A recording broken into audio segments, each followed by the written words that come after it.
All right. Good morning, everybody. Hope you're having yourselves a fantastic start to the AM here. Happy Tuesday. Happy pre FOMC Tuesday. And yeah, just starting to get a little bit more used to the morning wake up call time here. Feeling a lot kind of sharper, right? Refreshed here this morning and excited and ready to go. I have a tremendous kind of newfound respect for our West Coast traders who do this kind of early wake up time here on a day to day basis. So good on you guys. Really impressive. And yeah, I kind of forgot how daunting it is to get that 5 a.m. wake up call. Besides that, I hope you guys are having yourselves a fantastic start to the AM here. Are ready for what should hopefully be an interesting trading day, and ideally, right, one that's significantly more successful than what we had there yesterday. I think a couple things contributed to kind of like a choppy session for me here personally, right? One, obviously, there was I think a pretty strong desire to have a good day. You're a week away from the market. You kind of miss trading, kind of miss performing to a certain extent.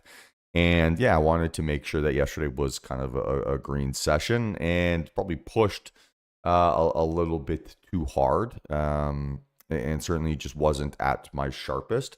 So that's definitely one thing. I think the other element, right, is then allowing that kind of emotion or that expectation on myself to effectively compound, right, into then making rushed decisions. So the second order consequence, right, of almost like placing that type of emotional pressure on myself was to almost like deviate away from some of like the execution based things that ultimately make me a successful trader. And those variables become very, very important when you do get a really choppy type session. So I think there's this kind of expectation, right? That like wanting to, or maybe not expectations the right word, but there's maybe like this pattern of the more that you want to make money or the more that you're optimizing to be profitable, you generally start to make decisions, right, that aren't actually in your best interest. You skip some variables, you skip some steps, you do XYZ, and ultimately you kind of take decisions, or you make decisions with green tinted glasses instead of kind of being reasonable and kind of objective about your trading. So obviously the counter, right, to that here today is one, just normal, right? Like I'm back to normal here. I don't have to feel as if I need to do anything here specifically. I need to just be technically proficient and to do my job. And if I do that, then the money will take care of itself. And then the other element, right, is that the easiest way for me to do my job and to kind of focus on that technical proficiency is to really just focus, right, on those details when I'm placing a trade and when I'm looking for sort of my ideal entries. So hopefully, right, today I'm going to try to be a little bit more vocal, right, over kind of my thought process, over what I'm doing, over why I'm looking at specific entry prices or specific reactions to entries. And hopefully, right, that kind of leads to us having a really nice day. The other thing here, and it's worth kind of sharing, is I've opened up what I'm going to be calling like the quote unquote team account. And so this is going to be a account that I start with you guys here specifically, and its kind of intention is I'm going to be using it as my backdrop for kind of like daily recaps and things along those lines. So I'll be giving you an even kind of more in-depth view into sort of my trading and analysis, and that's going to be a set of kind of videos, probably looms, that I'm putting out here in the afternoons, kind of recapping my trading day, doing little breakdowns here over how I think I behaved, how I think I traded, what I learned, basically turning that into like a video journal effectively over how I study and kind of review my trading. I think ultimately showing you guys how I participate in that process. I think it's going to be really, I think really beneficial for everyone. And I want to give you guys all a very kind of transparent view into this. So that's one of the things I was talking about a week ago when I was saying, hey, I've got some changes that I want to make. And this is sort of that variant of it here today. And so we'll start that process. I'm going to figure out the format of that a little bit here, kind of going forward. But yeah, let me know, if you guys have any questions or things along those lines. So yeah, obviously open to feedback there. And if you guys feel like it's missing something, just let me know. So we'll figure that out here a little bit. And we'll, yeah, bear with me as we kind of figure out the ideal format, but expect those videos to start dropping here on days where I get trades. And yeah, obviously a further commitment here to just ultimate transparency in my process so that you guys can hopefully use that information and make yourselves better traders as well. All right, so enough content selling here. I think it's time for us to start doing our prep, figure out what we want to do here this morning, and hopefully just put ourselves into a strong situation here this AM. Obviously, the thing that we're looking out for on our calendar is going to be FOMC here tomorrow, and just making sure that we get kind of, a nice bit of trending PA here prior to some of those narratives kind of playing out. So really expecting today to kind of be a little bit more of what we saw there yesterday, right? Kind of like a day of consolidation, maybe even a potential positioning type day. But it would be, I think, maybe a little bit challenging for me to get like a textbook trend day on basically like momentum principles. If we get a trend day, it's going to be, based more on what the economic calendar is showing us here today, versus it being like a pure candlestick, right, and volume breakout. Obviously, if we do get those moves, we would anticipate volume and momentum to be very powerful, but I don't think it's going to be the driver of decisions here today, if that makes sense. Yeah, Brian, I'm actually out west here now. I'm in Whistler, BC. And then just checking the other economic calendars. We've got bond auctions today. That could be interesting. But besides that, nothing too crazy. And it's bond auctions later in the afternoon, right? So I'm on Pacific time. I might change this. Excuse me. I'm on Pacific time, so I'm going to switch this to Eastern, just so it's a little bit more consistent, right? What I'm kind of used to. All right. So yeah, with that being said, let's kind of figure out what we want to do here this AM. Let's start mapping things out here a little bit. And yeah, hopefully we can put ourselves in a good situation where we can kind of take advantage of whatever volatility is in store for us here today. So first things first, right? What's the count here on ES? Let's start with that bad boy and go from there.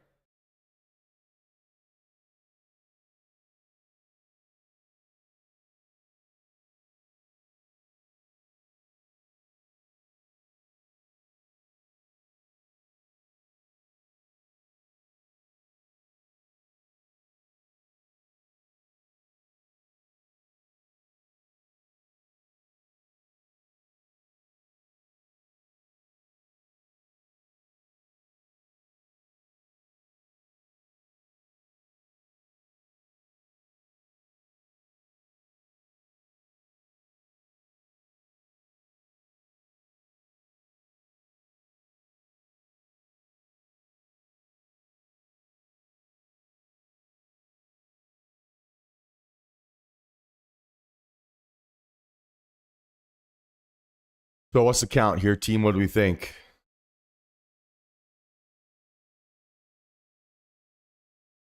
Yeah, it's an inside bar. Spot on, right? So day of consolidation there yesterday.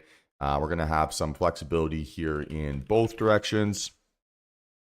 And yeah, it was the first red day there yesterday in a little bit.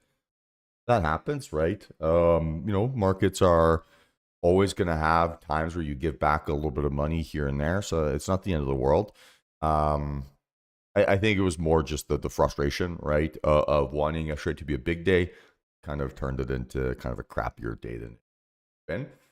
Let's just break it down though here, right, from a prep perspective. So we're looking at a 56.80 as our starting point here to the upside, and then maybe target pre-market highs, or should I call it yesterday's highs of like 57.30. I think that's pretty reasonable. And so we'll go 5,600, right? Maybe as our starting point here. Sorry, to the upside, we're looking at a 56.70.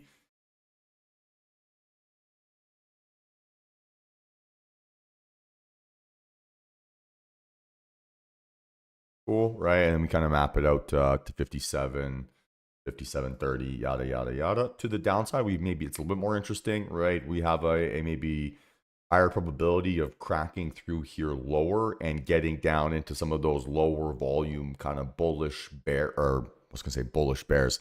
It's an oxymoron. Looking into some of those weak bullish kind of bars that we saw there, right? Weak from a volume perspective with a few exceptions. So maybe, us cracking through basically that Friday low would give us that opportunity for that tech-based kind of breakdown here. Right. And I mean tech-based from an economic calendar perspective. So maybe I should have called that like a macro-based breakdown. To the downside here, we're going to be starting 5,600, right, is going to be our starting point here. And then if we can crack down through those lows, I think having space down towards 55.50, certainly a pretty reasonable target and something that we could definitely anticipate. And yeah, go from there. So this is, I think, pretty promising for us here this morning. And let's see if we can find, something to execute on here today. All right. NQ, similar, not so similar. How do we feel?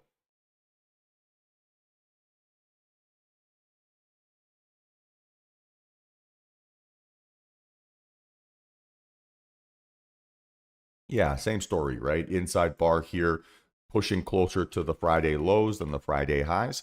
So just from like a probability perspective, right? Maybe a slightly larger bias for a downside move, or at least thinking that the downside move might be the easier bit of price action here today. It would also potentially set up, right, if we're going to get that chop day to go like fake out above, or sorry, below that inside bar low, and then back up towards sort of the previous highs. So that could be a scenario that's in play here a little bit today.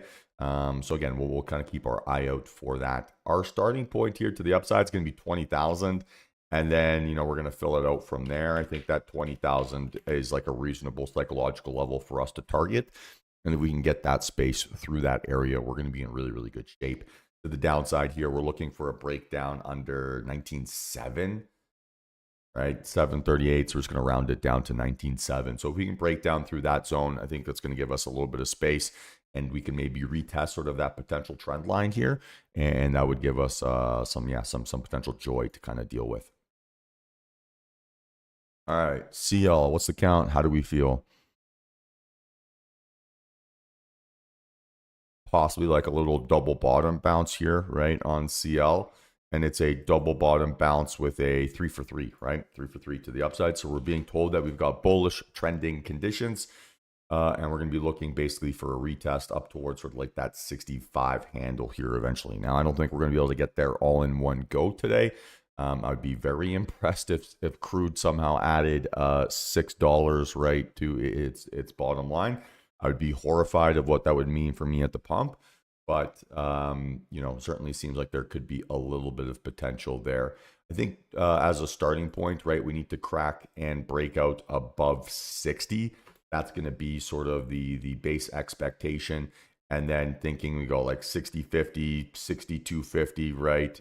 Maybe up towards like 63-ish would give us a really nice kind of reasonable range to fall in love with here today. We'll go 60.50, 61, 61.50, 62, 62.50, 63. And then with this being kind of like a textbook 3 for 3, probably not going to be, I shouldn't say probably, I'm not going to be looking for bearish opportunities here today. I have enough two-way tape on the indexes that I don't need to basically add extra scenarios here, especially scenarios that are potentially counter trend. That's a pretty textbook way of swimming upstream. So not super interested in that. And going to maintain kind of just a bullish bias here this morning. All right, Apple, 2 out of 3 here to the downside without volume.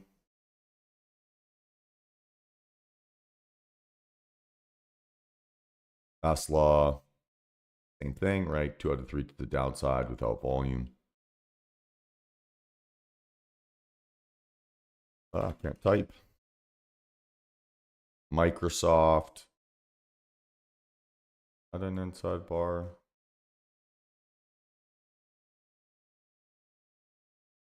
Yeah, I'm going to call that an inside bar. I mean, would it make a huge difference if it was a 1 for 3?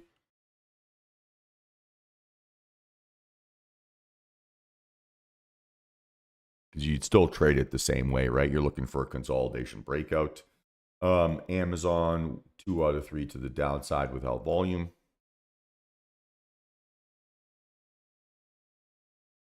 And I would say that like immediately, right? Like the first thought I have when I'm starting to look at some of these leading names is that maybe they're setting up a little bit for like that mean reversion day where, relatively decent sized gap downs supported by a very weak volume base often ends up being kind of like an opportunity for bears to basically take back control here, or sorry, to take profit here, and for bulls to be able to take back control.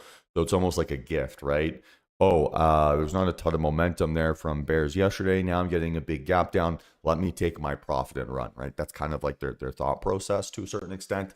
Now it's a very dramatic generalization, but it's a scenario where a bit of profit taking from bears could lead to a pretty dramatic kind of mean reversion, BB reversal type scenario here on our leading names. If that's the case, right, then the fake out under the Friday low on the indexes and then a move back up towards sort of the middle of that sort of, inside bar range that we've experienced over the last day, plus today's pre-market becomes probably the higher probability type trading setup. So from our indexes, right, we're being told that the probably high probability move is a breakdown here to the downside. From our leading names, we're kind of being told that maybe the higher probability move is like that mean reversion type scenario. So what we want to see here from the market today is for those stories to kind of become consistent.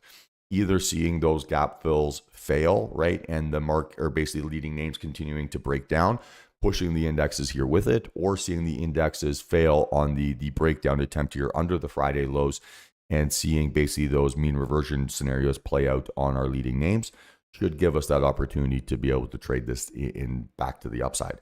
So what we want to see here today, right, is those stories become consistent, and that's going to be basically our hedge against really choppy environments.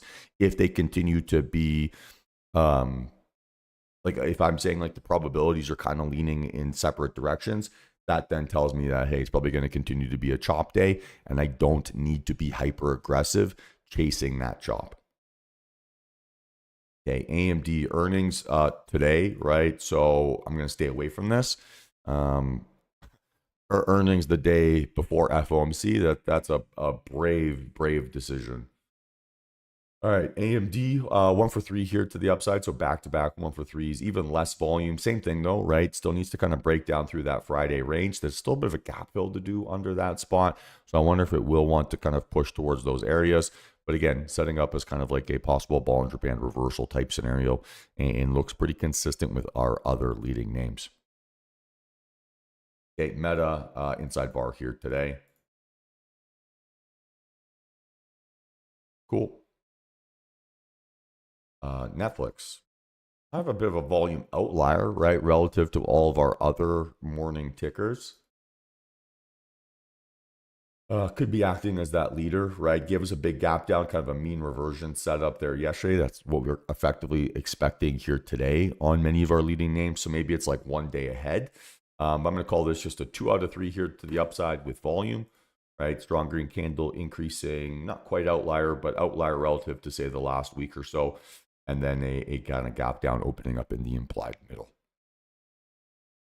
And then Google, 1 for 3 here to the upside. Actually a failed higher high, which I think is interesting. But again, right, big gap down here, all things considered, gapping down 1.5%, right? That's always pretty significant. And maybe it's a nice little mean reversion day. And then VIX hanging out 24.86. So divide that by 16 and you kind of have an implied daily range of like 1.5%, right? Maybe something along those lines. My mental math is not necessarily super sharp here at 6 o'clock. Let's see. Yeah, 1.56% implied daily range. We're about half of that here so far today, at least on X. So we'll see if that gives us some momentum, right? And yeah, we can kind of go from there. Any questions here this morning, team? Does it all kind of make sense? How we feeling?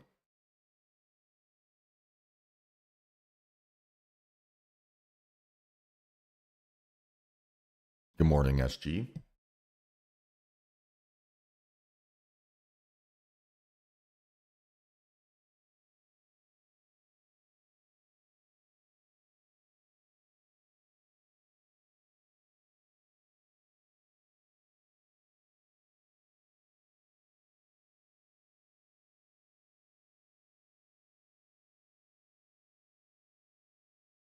Fantastic.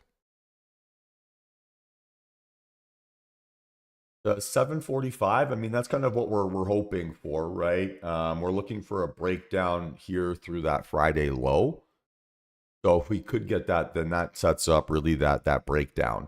So I would say that I don't know if it's necessarily 45. Maybe it's like whatever, right? But in that range, that's basically like where we're gonna see, right, or where we're expecting to see that next reaction, right? That would be the logical spot for bulls to either defend that scenario, right, in that give or take range, or if they're unable to do so, then we would anticipate that previous area of resistance, right, and it's resistance for bears, turn into support for kind of that next flush down move.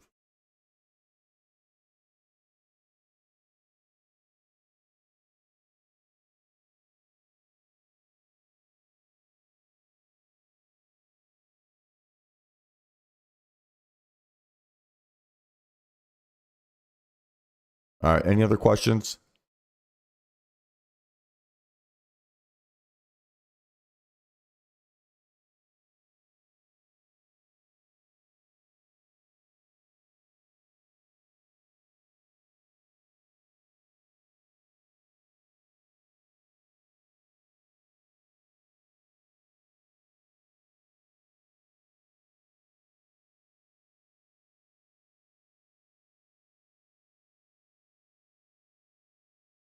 All right, fantastic team. So I'm just gonna go make myself a quick cup of coffee, spend just a few minutes here getting my mind right, visualizing a successful trading day, and then we'll do a quick little breakdown here before the session starts. And yeah, we'll get after it. So be back in just a minute and talk to you guys then.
All right.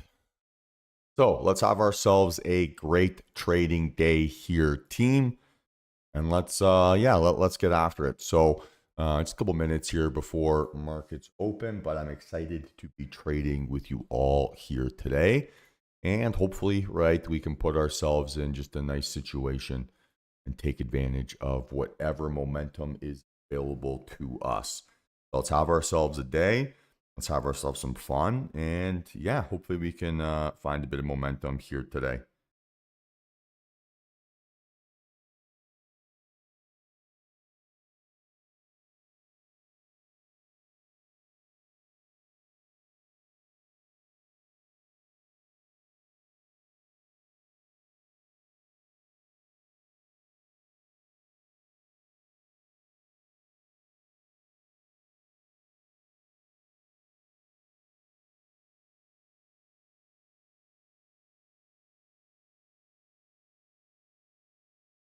All right.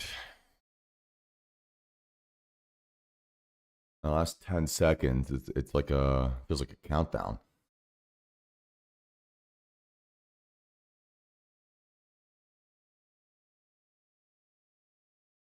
Hey, good morning, Alan.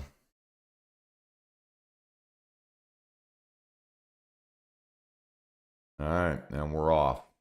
So, like I said, right, what we care about seeing is if we can basically separate away from those Friday lows. If we can, great situation. If we can't, it's probably going to be a day of chomp, right? So, best case scenario, I would say, is breakdown and go. That's probably the path for like the smoothest trading day.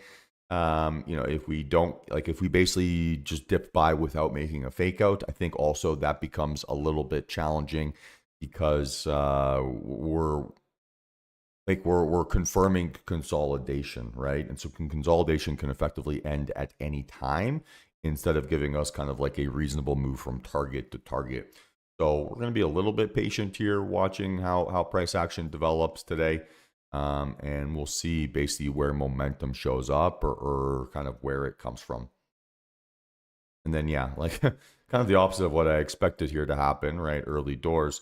Kind of expected maybe some of our leading names to be more mean reversion, whereas it kind of seems like the indexes are giving us mean reversion and leading names are kind of giving us maybe a bit more of a breakdown bias here so far this AM. So already, right, we're kind of putting together a few pieces to the puzzle. We talked about how we wanted to see our leading names and indexes basically match up, see those stories maintain an element of consistency. And once they do, right, that's when we're going to be in some good shape. If they don't, then that's where we're going to struggle. So I'm going to be patient, right? I'm going to be deliberate. I'm going to be disciplined. I'm not going to rush into something stupid just for the sake of it.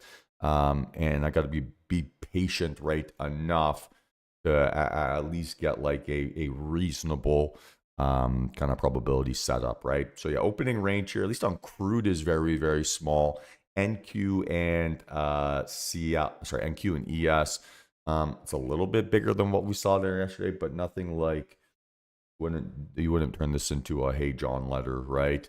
So certainly a little bit more impressive, right? Maybe 20% bigger than what we saw there yesterday here so far. It's a good indication, but as long as we're still stuck inside that Friday range, it's hard to get like super excited by those levels. Good volume though, right? If anything, I would say probably the volume that's the most positive because that volume is different, at least on an NQ basis, relative to what we've seen here from the indexes there yesterday. So I'm already arguing, right, that I've got an increased level of enthusiasm. Now, we started off the day by saying that the enthusiasm that we see here today is going to be created from a macro perspective, right? Potentially like that positioning trade going into FOMC here tomorrow. And it's not going to necessarily be a momentum scenario, especially if it's that mean reversion trade. So we have to be probably like a guards up a little bit more, right, on the indexes, especially to the upside if we're seeing really, really big volume. Because a positioning trade, it doesn't necessarily have to be a creator of momentum. It can just be like, oh, I need to execute my position here or my portfolio or my whatever, right? All in one clip. So, it can kind of just get stuck after that. We'll see if that ends up being the case, but yeah, definitely have my guard up a little bit. And you know what? Those stories actually did become a little bit more consistent here.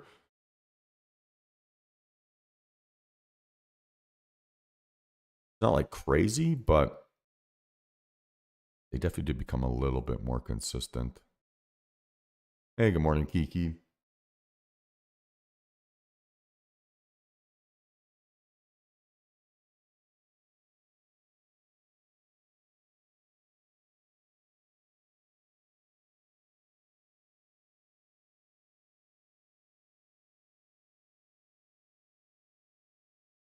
Hey, awesome. What are you doing in Taiwan?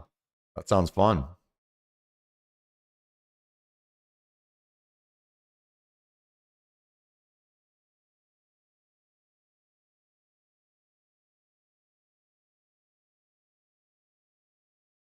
Epic. Well, that's a pretty nice little reward for the trading performance you've had there over the last month.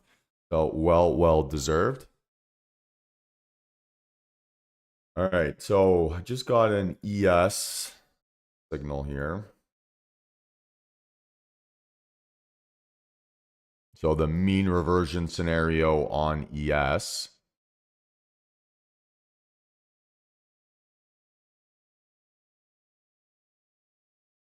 I would be very interested in this.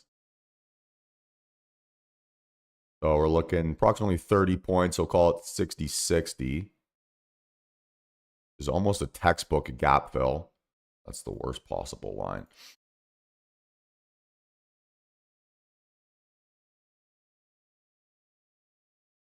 Okay, so we're looking at something like that, right? It would now have to be the aggressive entry technique.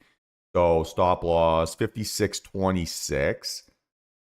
And we want to see basically previous high of day, right? So the pre-market high to act as our area of support. I'm not finding the right lines here. Give me a sec. There it is. We want to see basically this area act as our area of support here this morning with a stop loss for now of 56.26. So I'm going to be patient waiting for this, right? Yesterday we saw basically these moves want to fake out before they ever gave us a move. And I'm, wanting to watch this reaction very deliberately here this morning. I don't have to be in a rush to trade this on the 5-min time frame, but I would be potentially interested. And I do have a technical signal here as well on the NQ5, but I'm less interested in this scenario. The stats I get from that aren't necessarily a tremendous margin for error. Much better, right, on ES. What that effectively means here, right, this bull profit factor, is that for every dollar that I'm risking, I'm expecting to make $4.69, right? So it's an effective, 4.5 to 1 risk reward ratio. That gives me a little bit more margin for error, right, where I can take out this trade. This gives me 3 to 1, which although is still pretty good, don't think that gives me enough margin of error to be kind of confident in that execution. No, Deb, I never believe in increasing or widening your stop loss to account for that volatility. What you want to basically take advantage of, right? Like, I think when you have highly volatile environments, you want to set yourself up to be basically getting better entries, right? So I think that's the focus.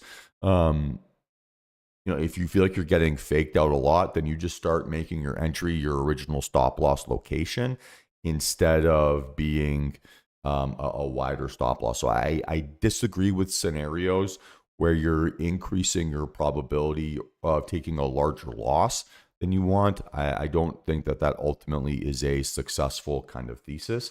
We should be always focusing on actually tightening our stop losses, not increasing them or widening them. I don't think that ultimately actually makes you any money in these types of kind of like volatile environments or where you get those kind of choppy conditions. It's better to take, 10 small losses, right, with like really tight stop losses and get paid out on one that eventually gives you follow through than it is to play one or two trades, right? But increase your stop loss so that you feel like you can survive a fake out. These are types of conditions where you almost want to spend more energy on basically allowing the numbers game to play in your favor instead of needing the next trade to be the one that's successful. So, Alan, at some point here, I will make this signal right available to everyone, or this code available to everyone. Still got a few kinks that I need to figure out. So once that's done, I will share this publicly with the group. If you want to see the progress of that, then you can go into the there should be like a channel, the DTR BB reversal strategy channel inside the Discord, where you'll be able to get caught up to speed on basically where the development is of all these pieces of information. All right, so I am watching here, right, on ES. Gave us that little fake out. Stop loss would have to be 56.25.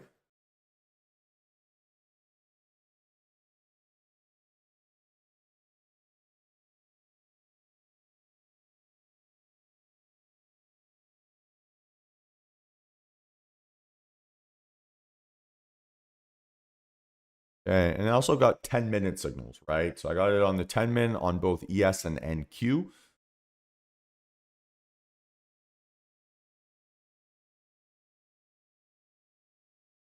Whatever loads.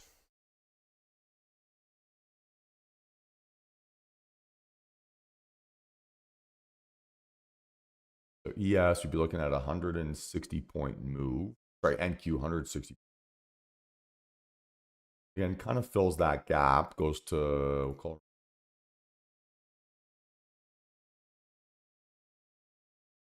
it. So for now, you'd be looking at the pullback entry technique.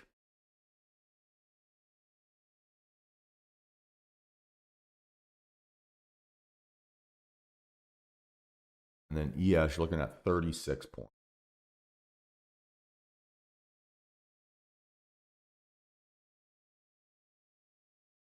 Oh, say 56.70, we'll call it. Yeah. Cool.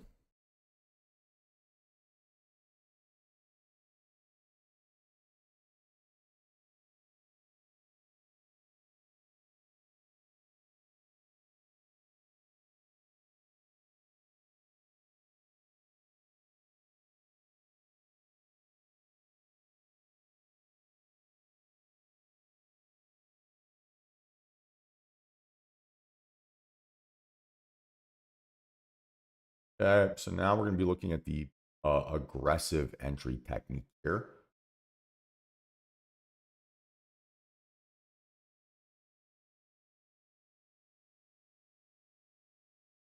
That's reasonable still.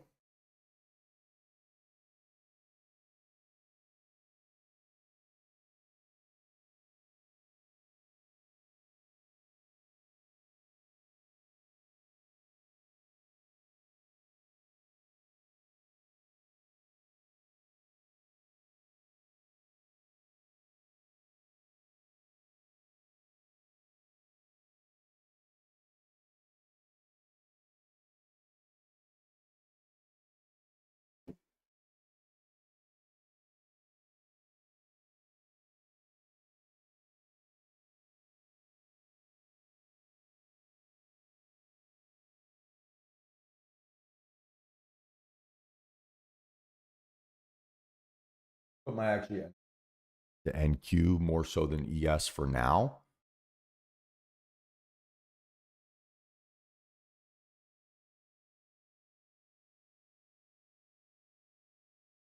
Not a huge, though, all things considered. It just does, to a certain extent, feel like NQ is moving just a little bit smoother. Yeah, that might be Galaxy Brain there.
Okay, so again, right, still watching here. This would be NQ. Stop loss 837.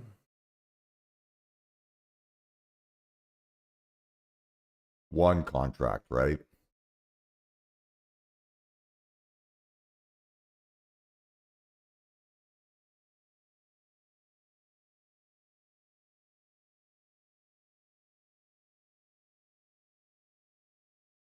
This 5-minute support on ES is continually bouncing here, so that's pretty interesting.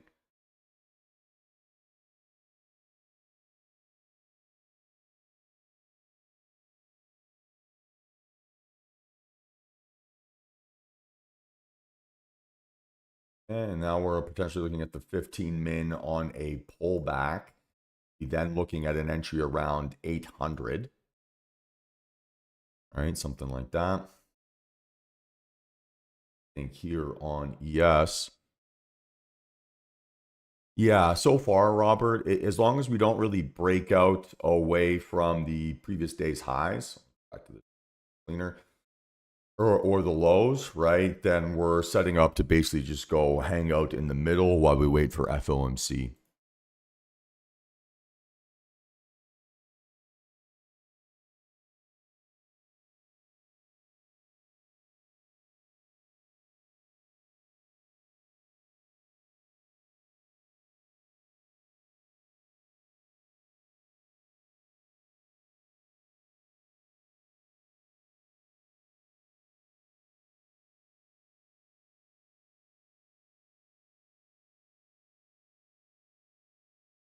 Okay, so this NQ on the 15 min, this is maybe where it starts to get a little bit interesting.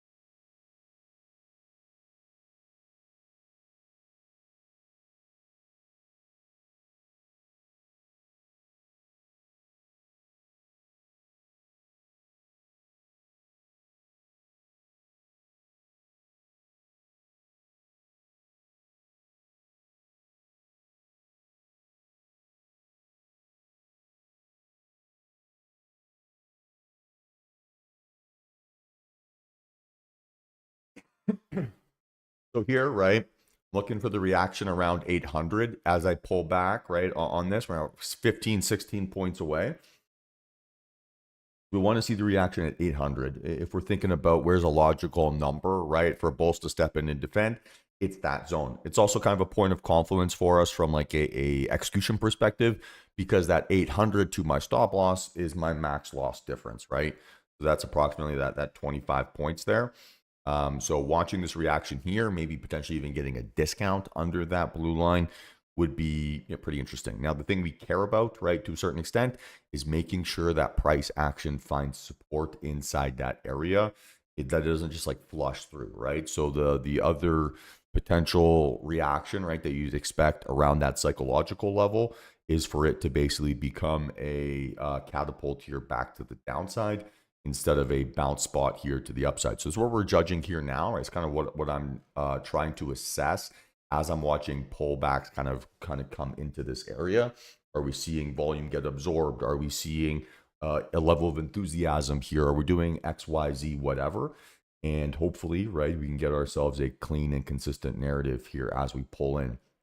I've already got everything set up here in my order window. So stop loss, right, 19,776. Entry price, right, 800. And then units 1. So it's a 1 contract play here, right, risking it for that kind of reasonable amount. And we'll see if we can get that little pullback. Again, being patient here is going to be our superpower. Yeah, Joe, you might be a little bit behind here. Your data might be a little bit delayed. We're 9 points lower than that here already. So I would probably double check your market data connections and make sure that you're using live market data.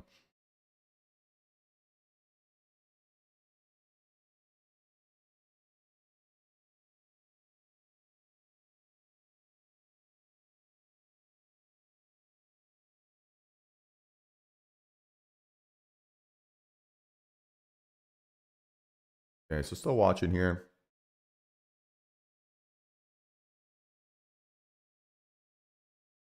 Sandy check, right? We got no. Okay, so this is our first attempt at 900, right? Sorry, 800. It's our first attempt. So let's watch here carefully. I got 5 seconds till this candle closes. I'm just going to wait it out.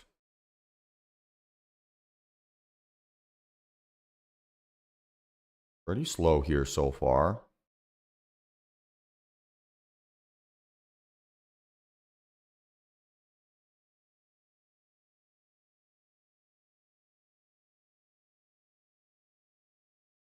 Okay.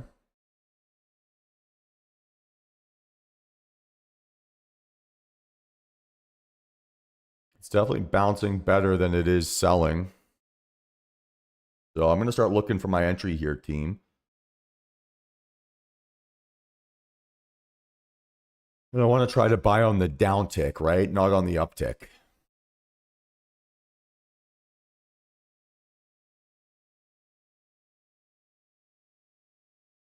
Okay, sweet. So I am in average price 787, one contract.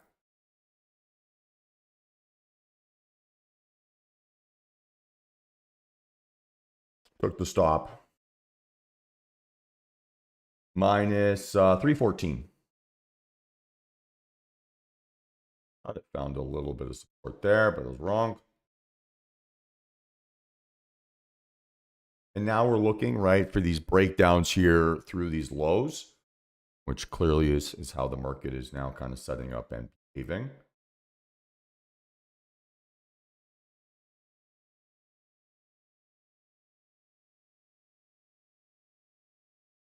Do I have this? Might be able to do this. It'd be an 802, maybe a little bit too big too.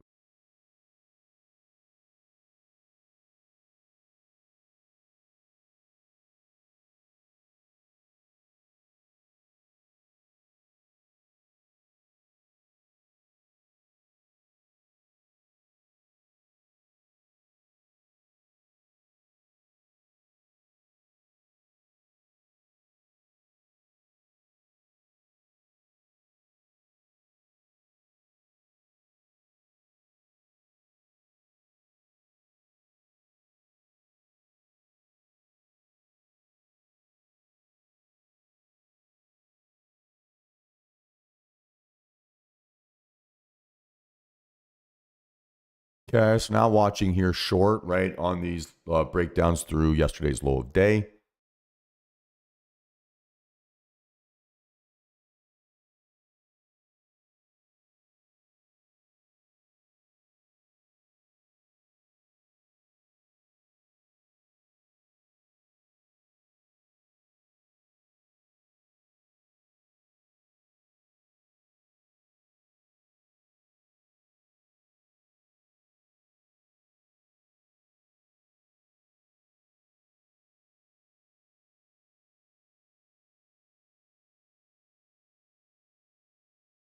Only about 10 points for it to pull back.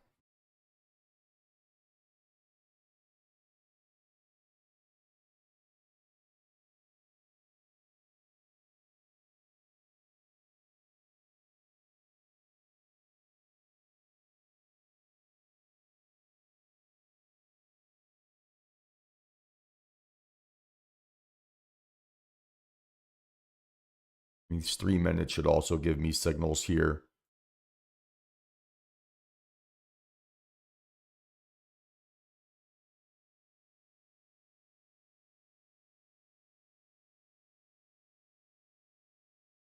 That would allow me to tighten it up significantly.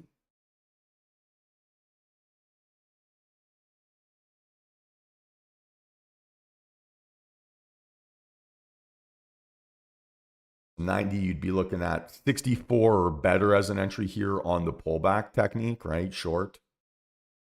65 or better.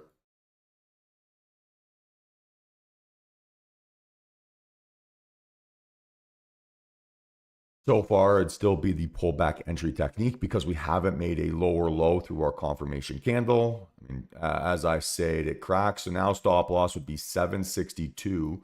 Entry target around this blue line. So we want to make sure that this now acts as support. Oh, it's 19. I'll call it 763. We're watching here for a gentle pullback. I don't want to see like aggressive bounces. I want to see gentle pullback. So I can be patient here still.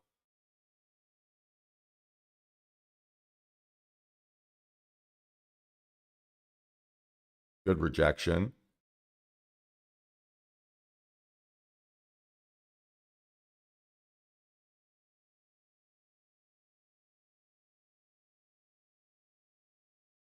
As is, this could be 2 units. So I'm starting to look for an entry here, team. I'm maybe a little bit too fast at it, just a little bit too early. Let's see if we can wait again.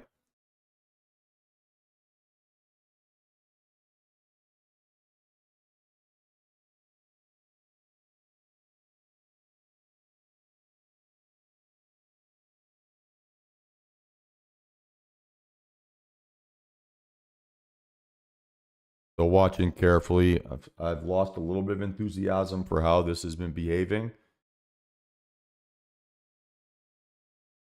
And no entry there. So is that like a little bit of a fake out scenario here? Is that a chop and drop scenario? Let's see.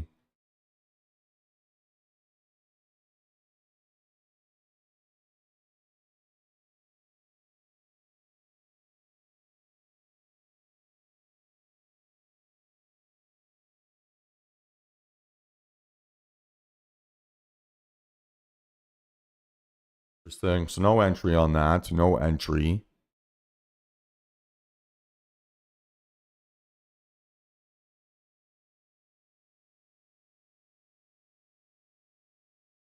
And again, that would have stopped me out for sure.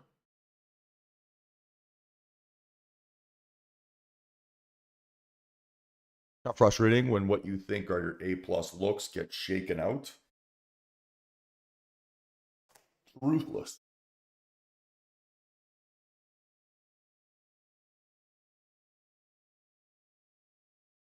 All right, kind of something I've maybe deviated away from a little bit, but sometimes there's times to press, right, and times to sit on hands. And pressing when it should be a time to sit on hands ends up being really expensive and frustrating.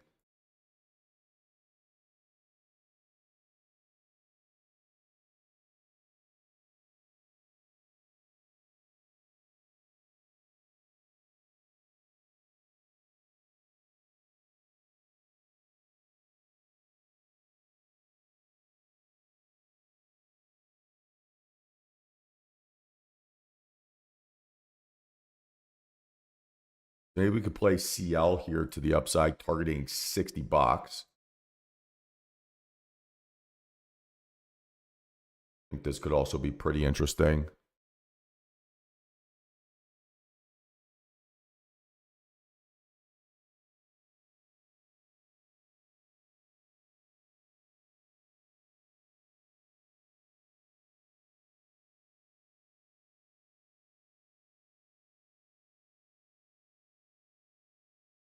So if you're looking at a long here, right? Stop loss 59.27.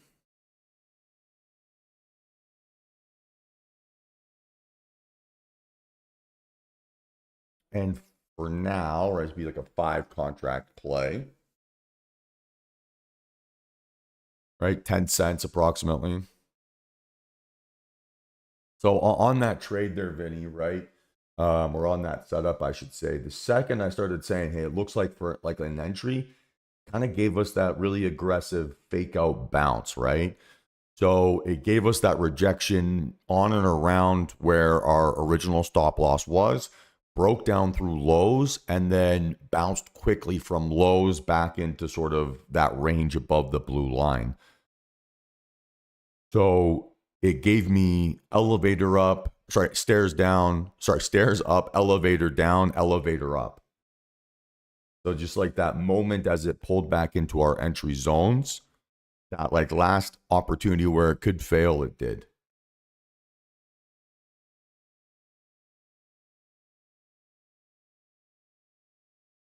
Kind of bullshit, I know.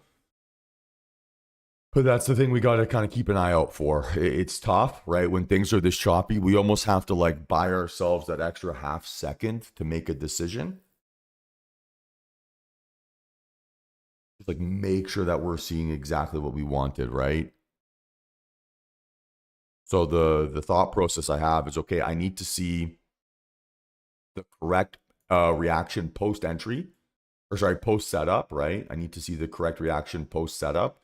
And then once I have that reaction, I need to basically double check, triple check, a billion times check that the pullback back into my entry price is correct. So it's almost like I need to see my area, especially I'm doing the aggressive entry technique. I need to see my stop loss basically act as a area of resistance for bulls, right? Which is check. Then from there, right, I need to see it basically defend aggressively. So that should be the point where I see elevator down. And then I should see it behave like on a gentle pullback back and towards my entry zone. All right, let's focus here on CL. So 60 or 59.32 stop loss would it be now? With an entry of about 41 is what I'm looking for.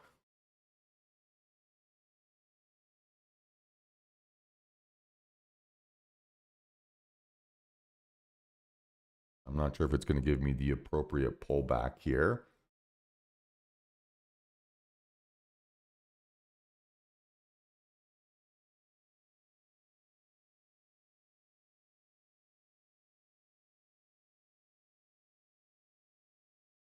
Good volume here again on crude, just not giving me a chance for an entry. NQ, fake out lower, possible reversal setup happening here. That would be interesting.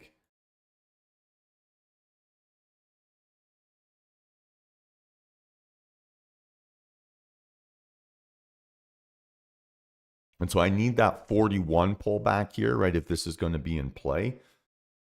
Chance for it to be biggest volume of the day as well, which is interesting.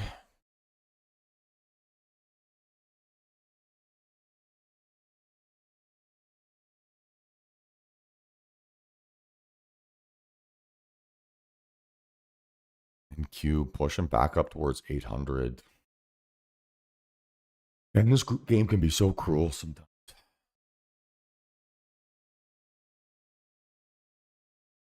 So biggest volume of the day here on CL.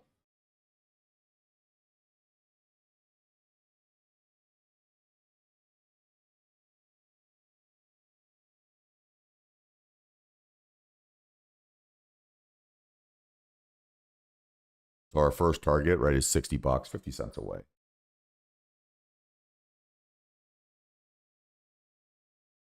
Yeah, I know, 100%. All right, so we're back to looking at the aggressive technique here.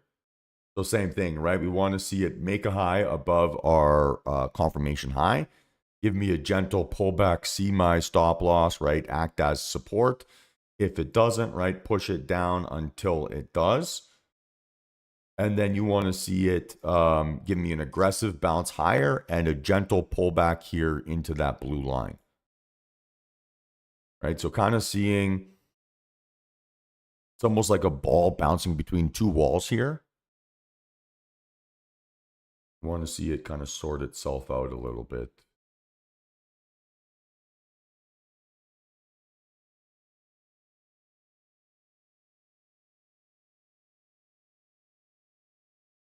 Say yes.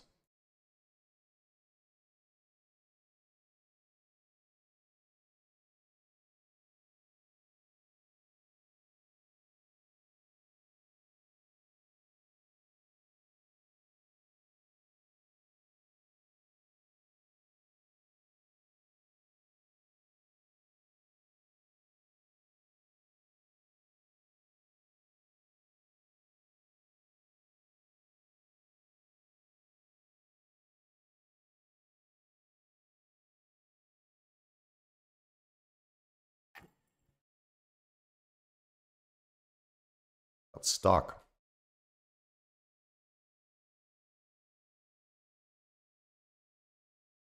$5 could be interesting as well.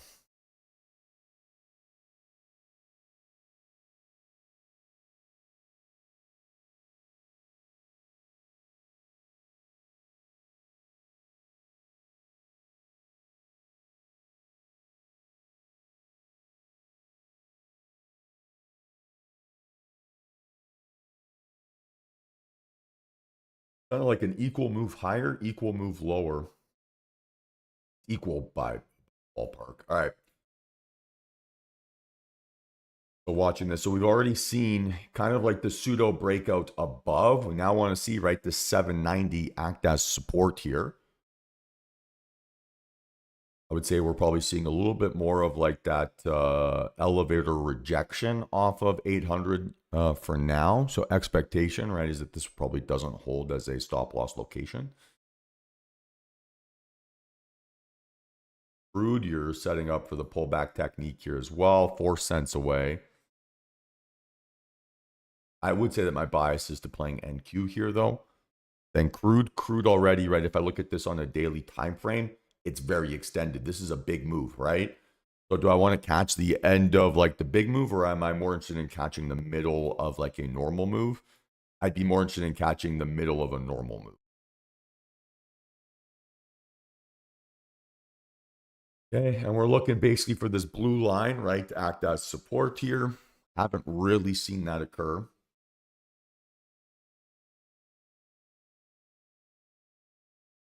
But we do keep seeing evidence, right, of that 90 area acting as support. So again, we're kind of back to those like that tennis ball bouncing between like two pieces of wood.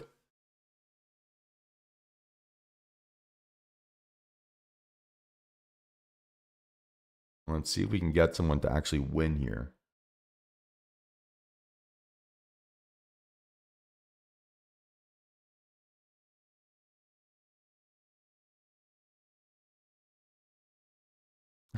It's always something I'm trying to work on. I'm trying to work on being more calm, more relaxed. I think ultimately it makes me a better trader. So I mean, I think I've talked about my persona Stoic Mike before. This is yeah, something that I'm really trying to focus on and get better at. Letting the market set me off, either like really excited or really depressed, I think is a way that I lose.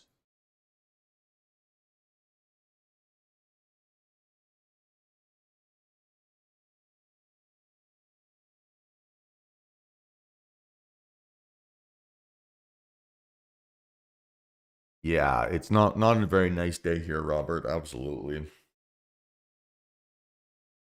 Happy to be sitting on what I'm sitting on. I need like 15 points to be green here today. It's a pretty reasonable speculation. All right. So watching here, right? That's a good reaction. 783 would be stop loss.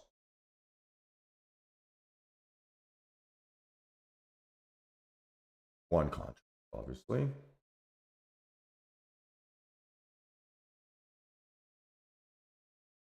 And we're watching, right, for that blue line to act as support here. So that was definitely elevator up. Give me a little pullback here into a appropriate risk management zone.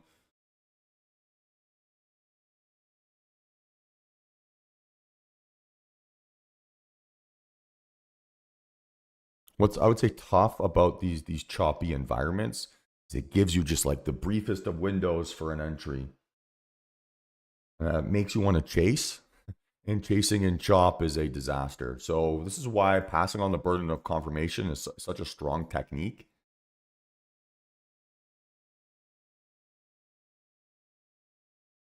It's frustrating as all heck, but it's important to maintain that discipline.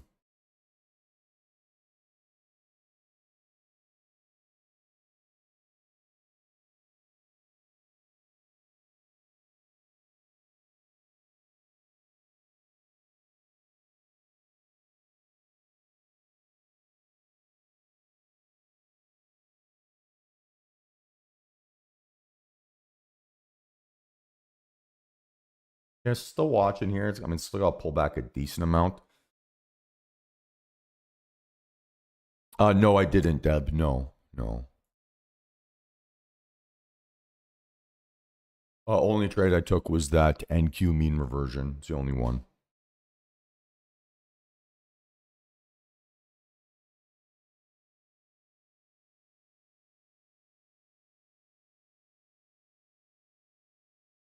Okay, so I can maybe do the aggressive technique here. 810, we'll call it 811 stop loss.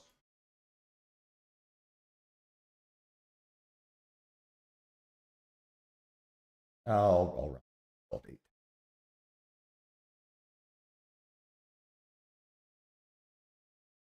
Again, only a one contract play here.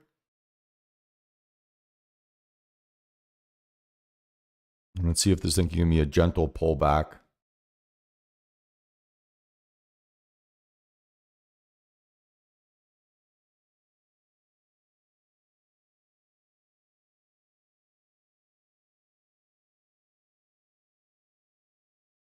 Hey guys, I am in 827.25 long.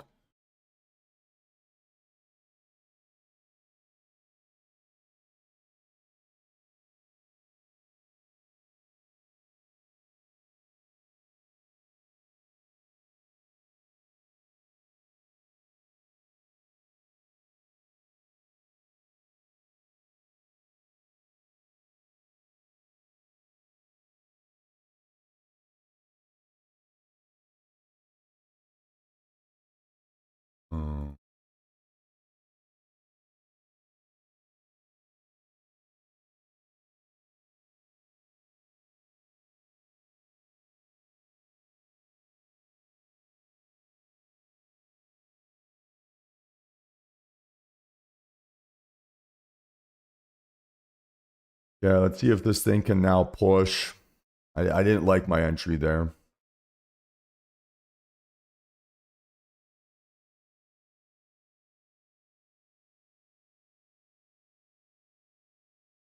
Much better reaction, though. Much better reaction. So let's see if this thing can break through 40. Great fill. There we go. So now just a little bit more legs, and we're in good shape here.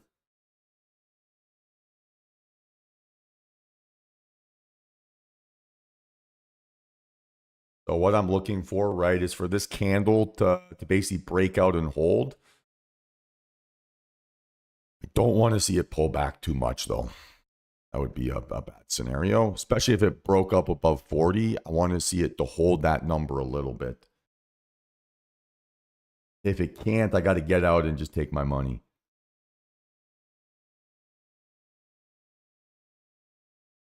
Right, the base expectation is I'm going to get faked out until proven otherwise. So I'm not going to give too much stock here to the market that it's going to move in a straight line until I actually start to see those moves happen. Great entry, Kiki.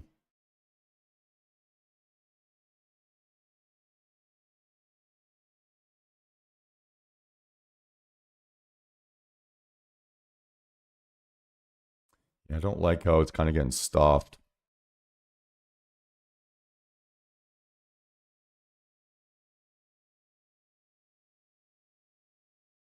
All right, guys, I have closed that trade.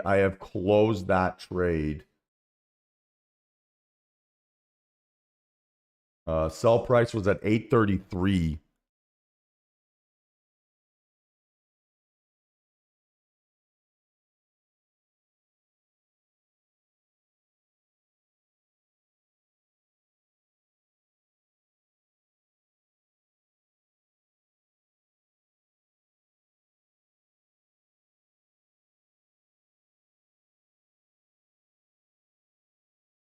Okay, I mean that made back about $100 there. Not anything to like brag about.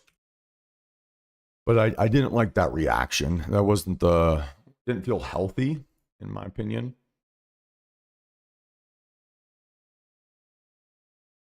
And so a couple things contributed to that, right? So one, like immediately it kind of felt like my entry wasn't perfect because I wasn't green right away, right? I got a deeper pullback, kind of flirted with my stop loss a little bit, and then it made those higher highs. once it made those higher highs, it basically failed at the first place where I would have maybe expected more momentum to have stepped in, right? Which is a breakout above the opening range high. You didn't see bulls really defend that area. And so I do think it was the right decision to get out. Yeah, my only concern here with crude, just look how big the daily move already has been. It's kind of bigger than the average size across the board. So I'm just worried that it's like out of juice here to a certain extent. Yeah, I think we made a good decision there, team. Not a fun one. I think that was the toughest decision we could have made. But I do think it was the right one.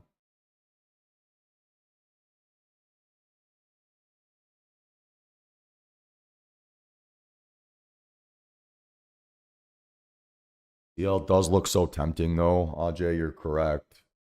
It looks really good. The volume keeps kind of crescendoing up.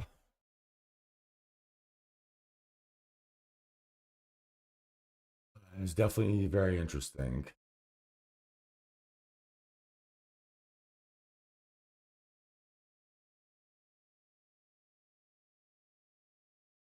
Yeah, it does. 100%.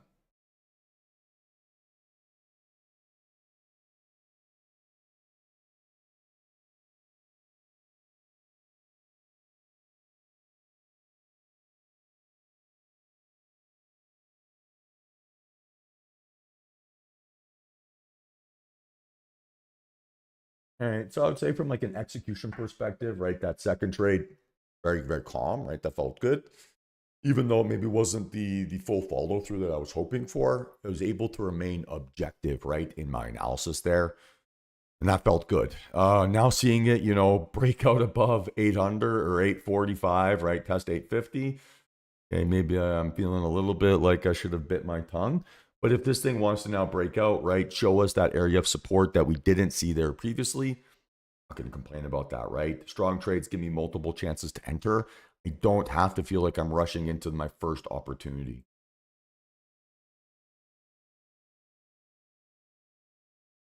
So CL would have to be something like this.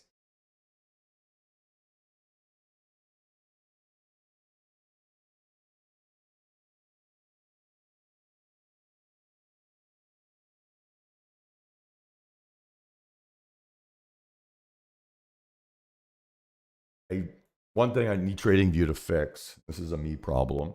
But when I like change my chart position and then switch to a different ticker, it resets my chart position. I will say that each time it does that, it like drives me just an incy bincy little bit crazy. All right, so we're back to watching here ES and NQ, right? They're both giving us kind of nice little breakouts.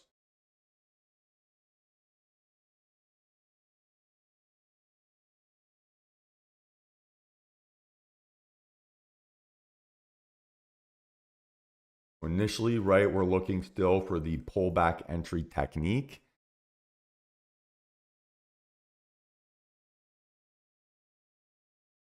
Yell here on the 5. Doesn't really want to sustain any momentum here yet.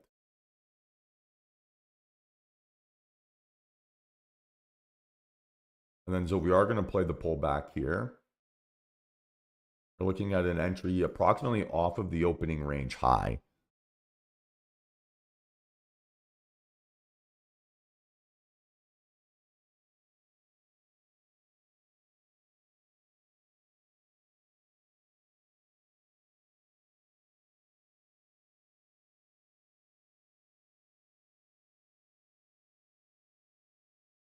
Then CL just seems to be stuck in between that 50 and 60. Again, maybe a little bit less enthusiastic about that. And now we're setting up for the aggressive entry technique. 845 would be your stop loss. An entry of like 868. Still be in business there. Targeting 972. Again, back to watching NQ. Long. Stop loss 846.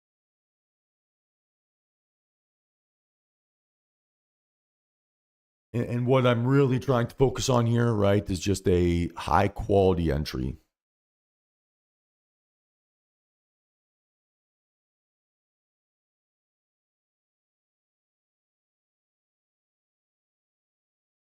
Okay, so now we're looking for that gentle pullback. Motherfucker.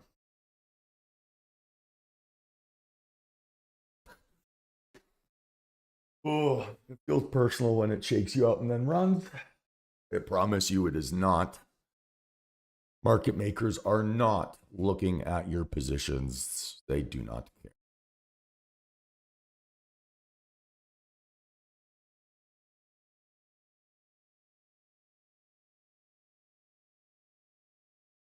Okay, so what we can do here now is look at this on the 5-minute time frame. So stop loss 865. Facing an entry into like, call it 875. That's 10 points. You'd be looking at something like this.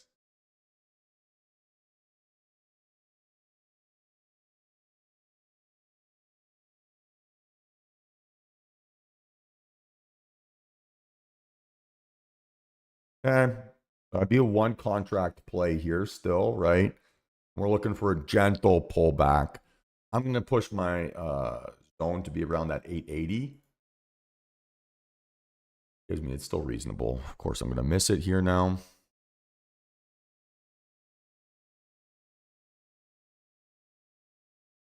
Okay, so watching closely.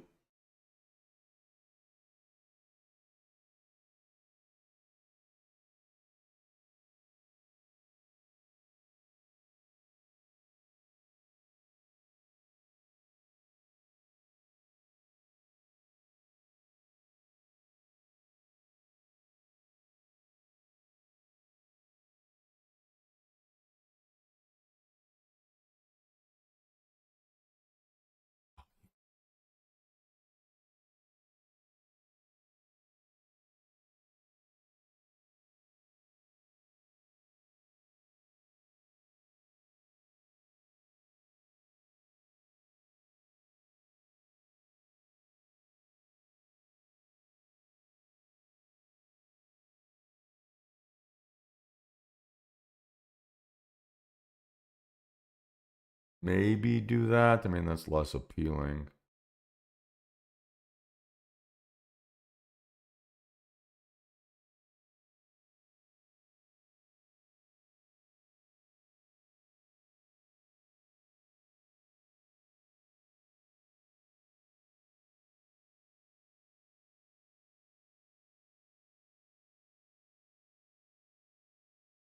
Okay, good thing we avoided CL. Just being so extended makes it so hard to trust.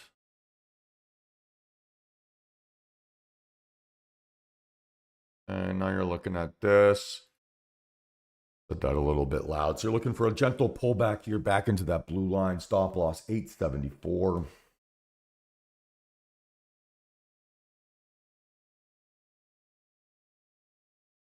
Feels particularly unfair to have gotten shaken out on that first scenario. Heck, even our first and second scenario, right? We played a mean reversion look on the 10-min. Faked out now well above those highs. Second trade, right? Gives us like a textbook rejection candle and then runs. Oh, just a classic.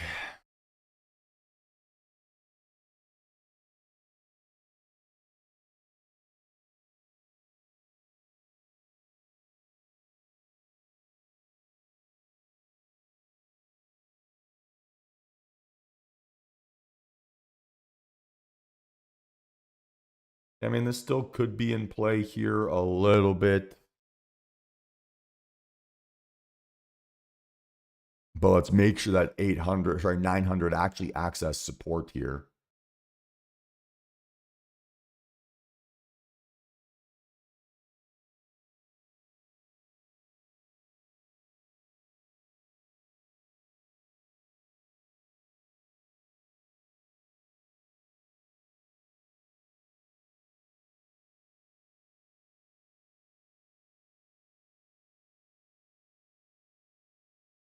I'd say it's probably been more elevator down, stairs up than elevator up, stairs down. So hand is off the trigger here. Better, much, much better. All right, I'm watching.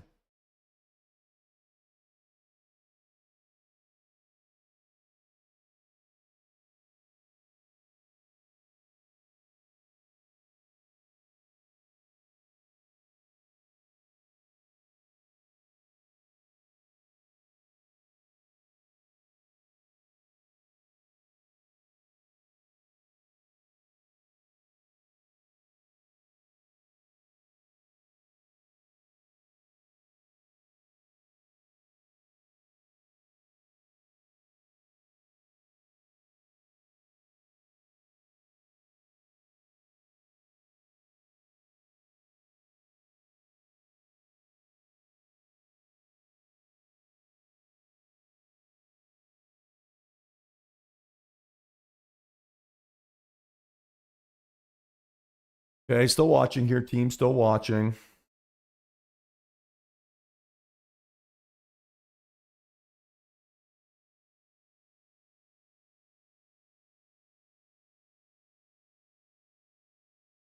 I clicked submit, but I did not get a fill. So cancel that order. I'm going to try it again.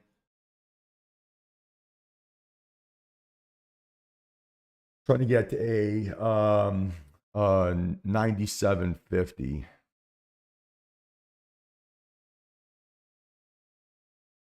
So now have an opportunity to get a discount on that.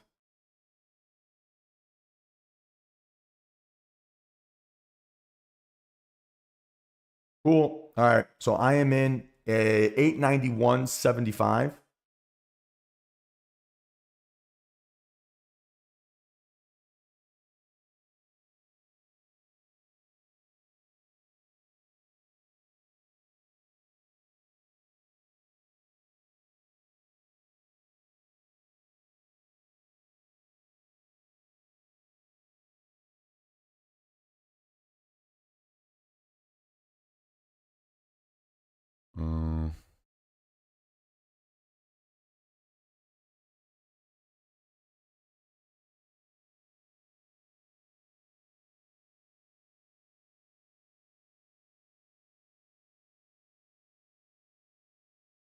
Okay, come on.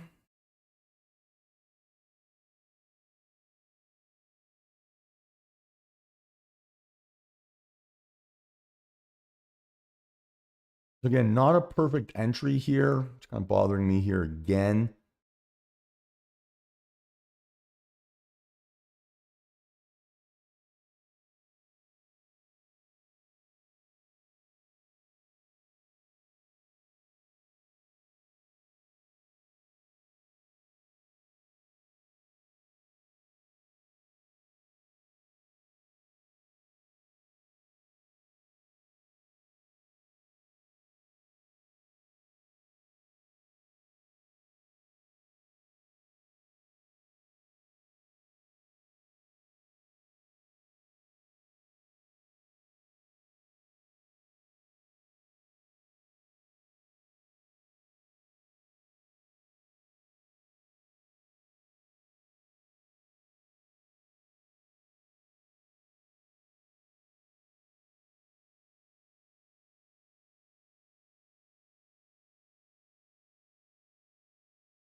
Okay, it's gotta run here. This has got to be the spot.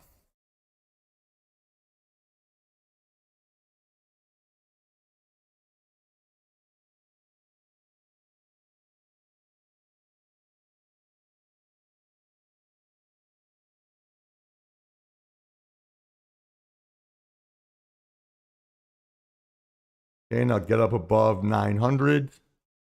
Come on.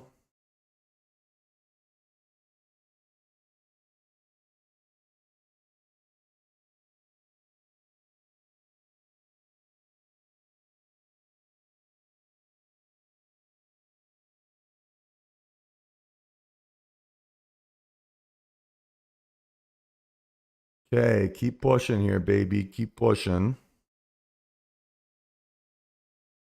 There we go. All right. So let's see if this can keep giving me some further follow through.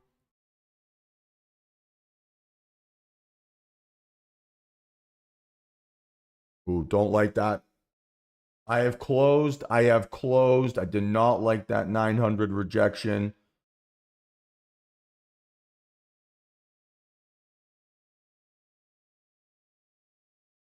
And my exit price was 898.75. That was a very, very bad rejection.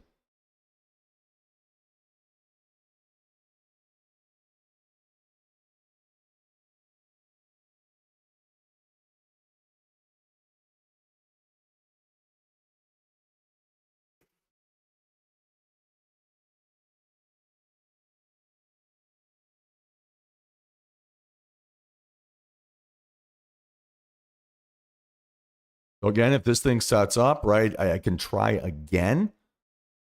But I'm basically not expecting myself to survive fakeouts, right? And then hope I get lucky after them. If it starts to behave weak at any time, I got to get out, right? I have to get out, especially when I do feel to a certain extent like my entries are still a little bit prematurely. So if I'm not super confident that my entry is correct, and then I'm seeing that rejection, right? Or I'm seeing that fake out above my entry price, or that like wall of sellers above my entry price, I effectively cannot, or I shouldn't have any confidence that my thesis is still correct, right?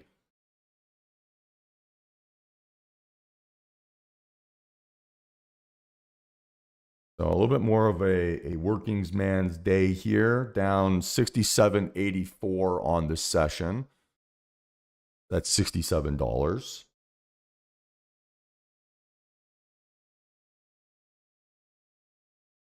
And I think had I just had a slightly better entry on both of my trades, I'm sitting at $500, right? That's literally the difference here this morning. So that slop is costing me just a little bit. A tad frustrating.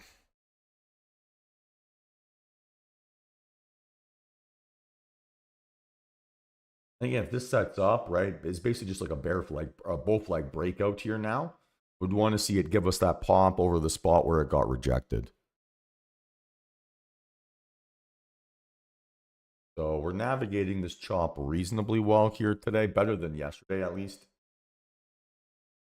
Albeit, I still think with a few mistakes.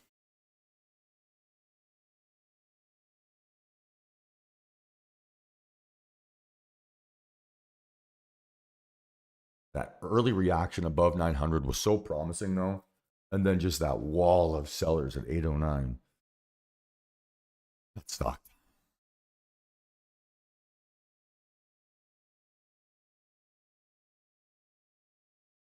Honestly, level 2 data on something this liquid is really difficult to take any like information off of, right? And you're not going to see that wall of sellers until those market orders get executed anyway. So from my perspective, right, I've been watching candlesticks and volume for 13 years almost. It'll be like 13 years in September.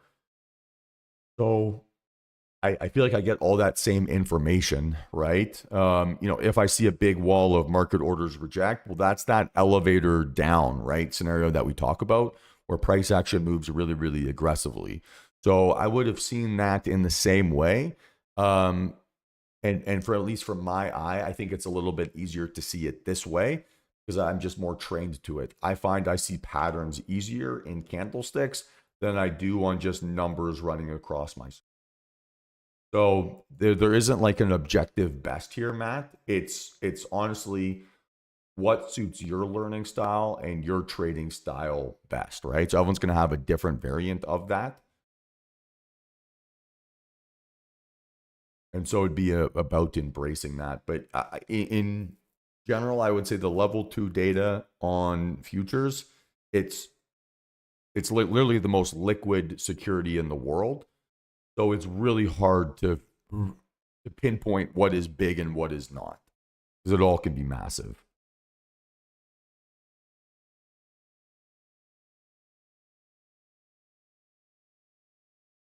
Why would I change my strategy?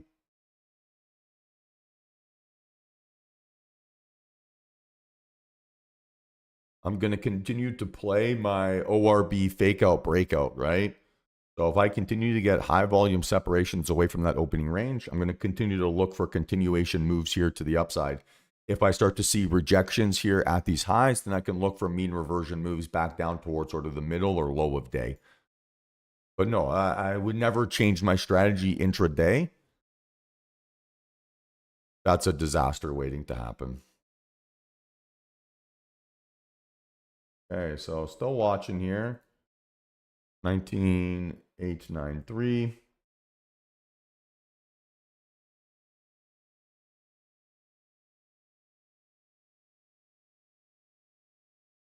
Okay, so we're watching for like a bull flag breakout here effectively, right? And we care about the reaction around this $900 area.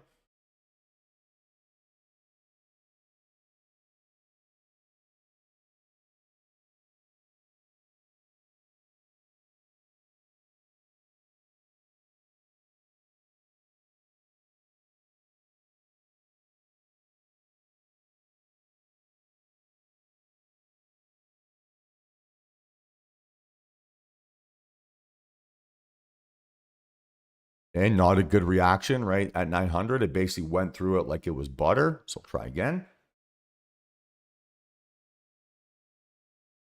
Right. And all we're doing here, so Vinny, I think you have the right idea with this, is all we're doing is we're taking the information that we've gathered from our securities here so far today, and then applying that right to our future technical analysis.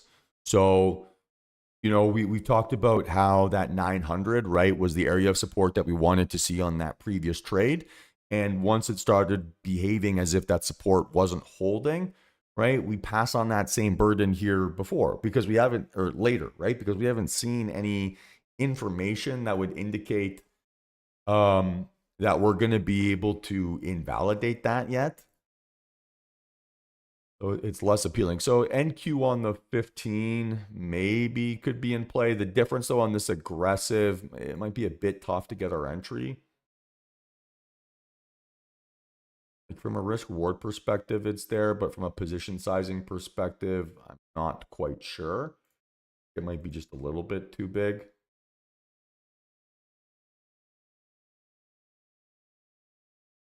Meanwhile, freaking CL.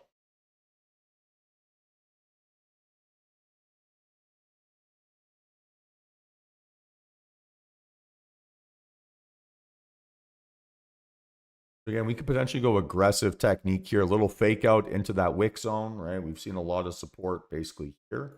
Terrible drawing. We've basically seen a lot of support. Oh my gosh, I can't draw a straight line to life. Under right that green line. So if we can now get an aggressive technique, a little breakout up and over, a little how you doing, right? Type move.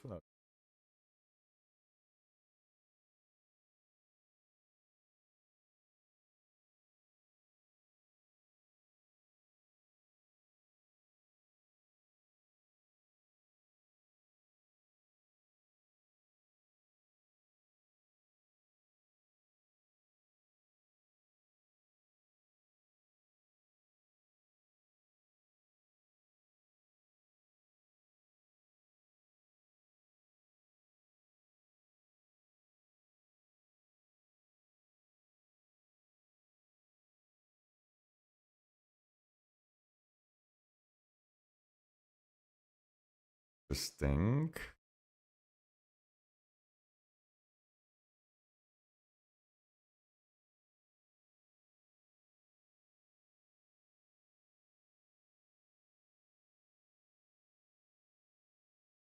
Maybe play this on the 5.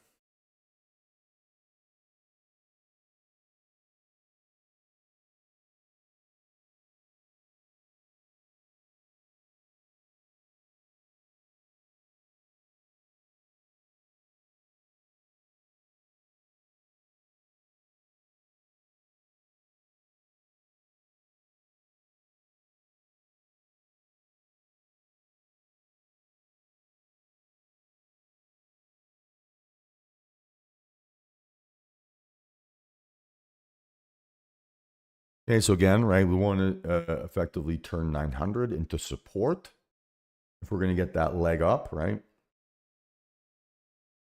740 and 40, so it's like a bit of time. And I'm risking 21 points, right, approximately. So a happy $420. Let's see. And I have two variants here, so I'm in no rush, right? This will either pull back and we'll find support off of 901, or it'll break out, make a higher high above our confirmation candle, and then we can use that high as our area of support. If I don't get the pullback here, no big deal. I don't have to FOMO into this. If I do get the pullback and it behaves great, then sweet. I got a great entry off of an area of support.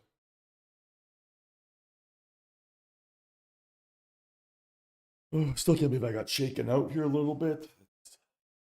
It's personal. And I promise you it's not. So this is what we're watching for support to step up here.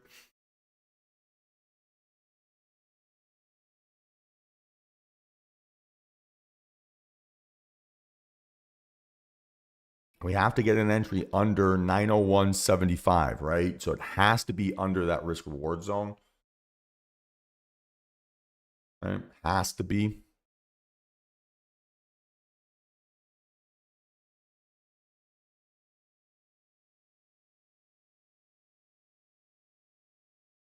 Oh, I might have just missed it. Got stuck at 900 just for a second. I didn't have the courage. It's disappointing.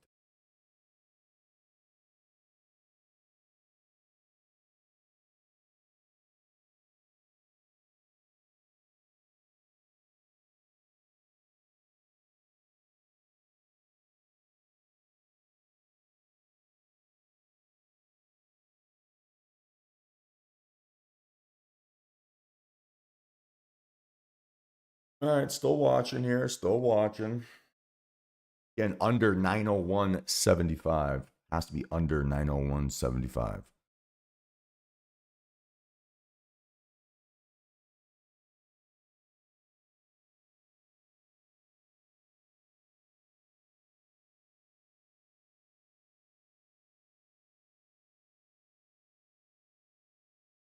Yeah, I've got ES here on the background, Robert. We'll keep an eye out on it.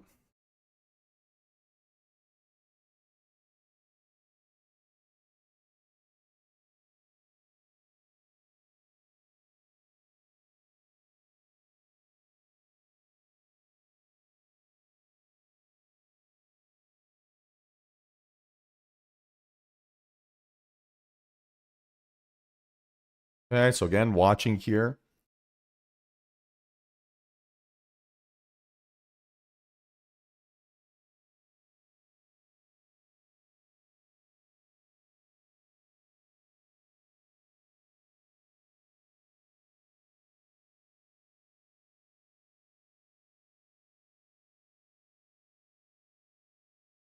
What I would say here, right? The reason why I'm being patient is I've seen stairs down, stairs up, right? I haven't necessarily seen that 900 give me like that trampoline bounce.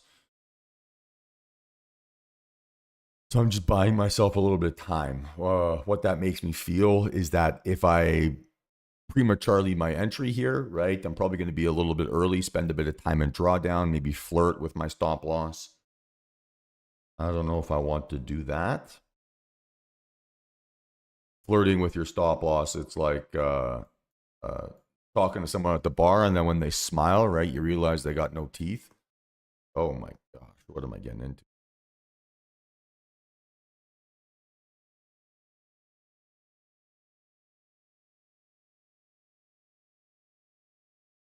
Nice work, Herschel. 560 on the day. Congratulations.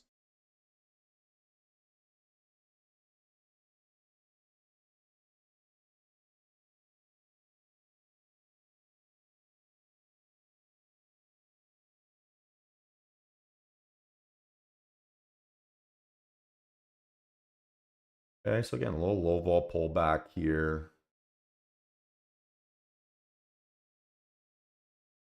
Nothing still has changed. I mean, yeah, still behaving fine. Yeah, it kind of just sounds like you didn't get shaken out of some of the plays that I got shaken out of, Herschel. Oh, really good to see.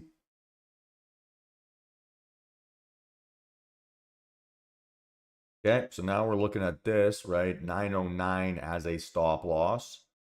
Entry under 924.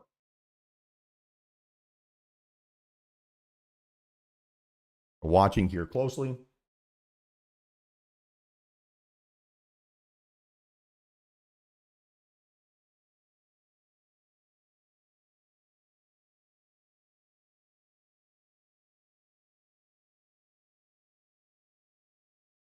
Okay, come on, just a little bit more. 924 gave me 924.75. That is so mean.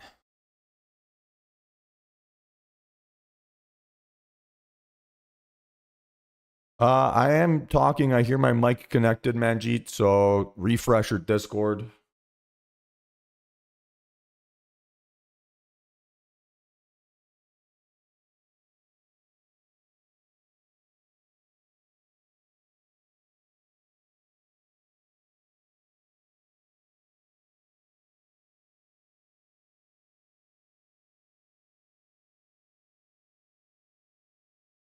Again, right? Still watching for that 924. I got 924.75. That was the closest I got.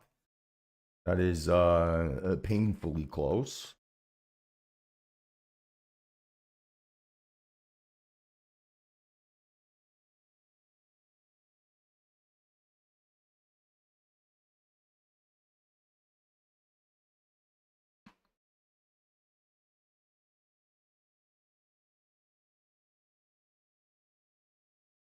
Come on, give me the little pullback here.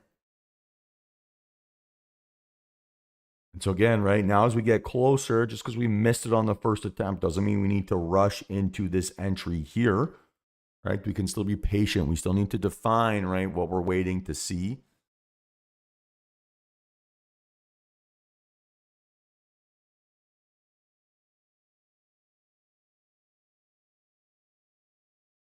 Sounds good, Rebecca. Congratulations. Nice little result for you.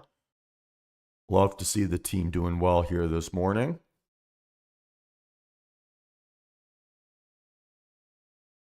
I'd gladly pay $60 a day to see you guys all crush. That's a good deal.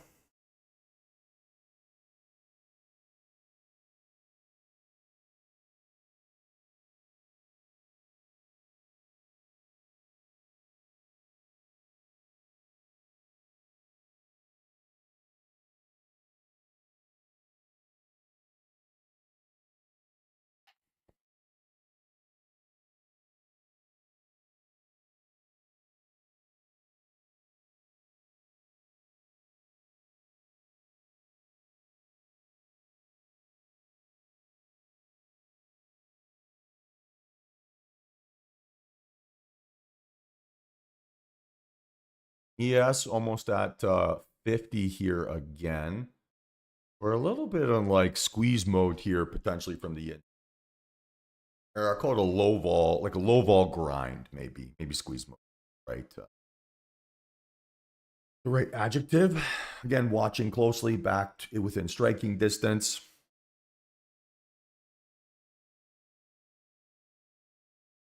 Okay, sweet. I'm in 923 on the dot.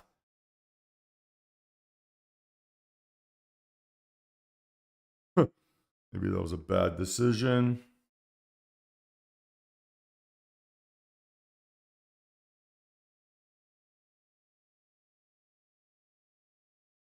And stop loss is 909, right? Stop loss is 909.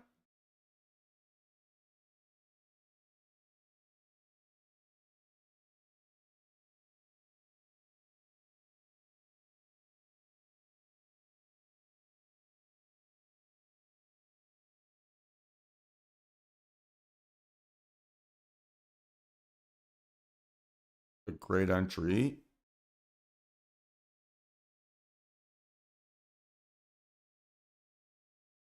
Okay, took the stop.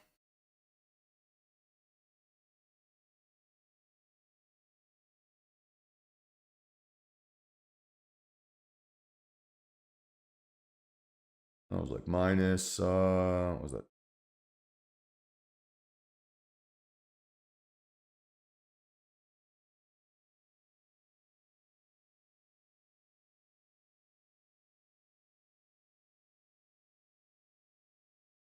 Quite the rejection. That puts me to minus 357, about 300 bucks on that. 290.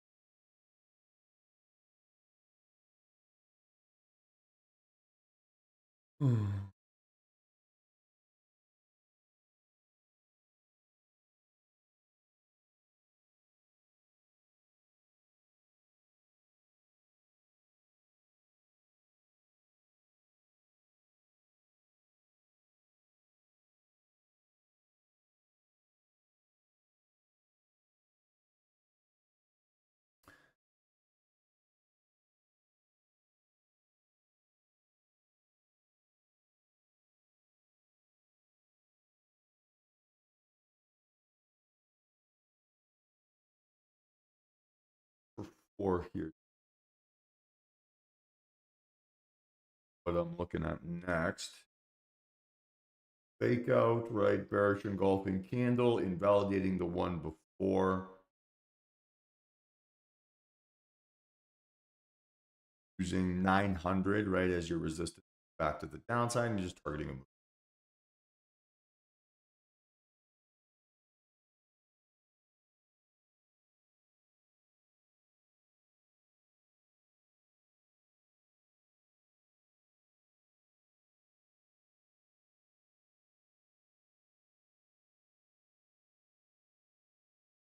Okay, so I'm absolutely watching this here to the downside.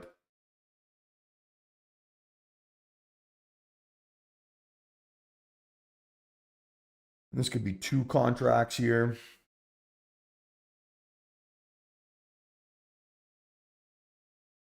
Yeah, it's been a little bit frustrating, but we're keeping the loser small, right? We're keeping ourselves in the game here, and very much within one trade of striking distance.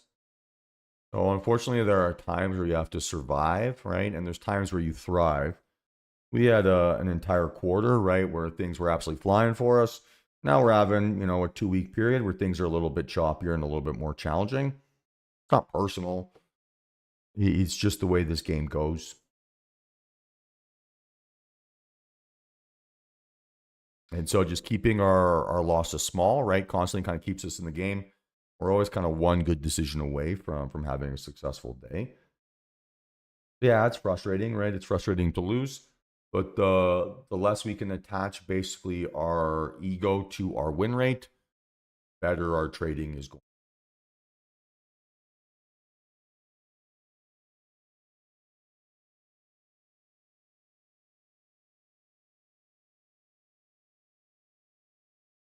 Because honestly, your win rate is kind of meaningless. It really isn't a good indicator how profitable you're actually going to be. Now stop loss would be 907. 7.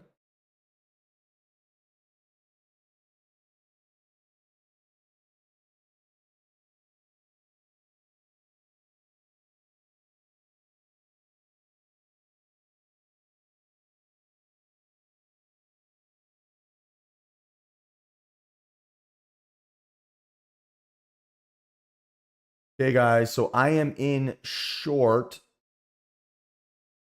893.50, one contract, 907 stop.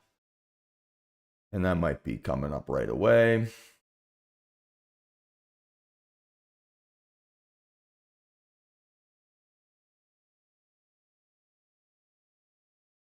Come on.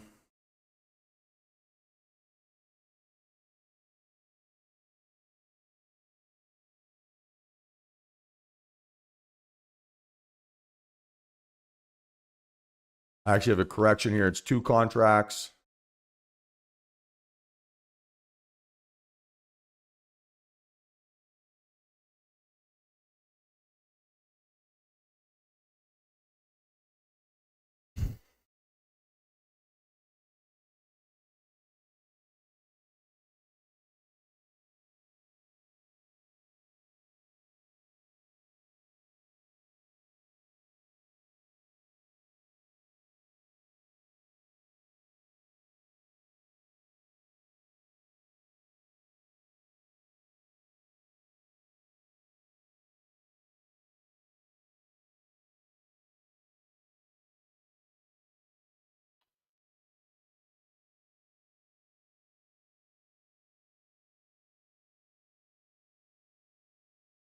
Come on.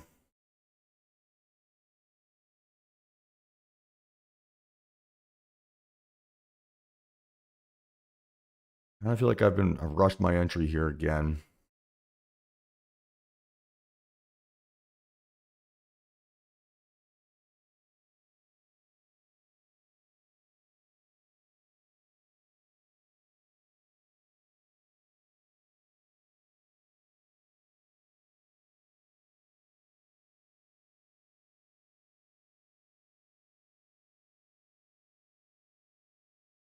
Took the stop, minus 540. Ugh, fuck me.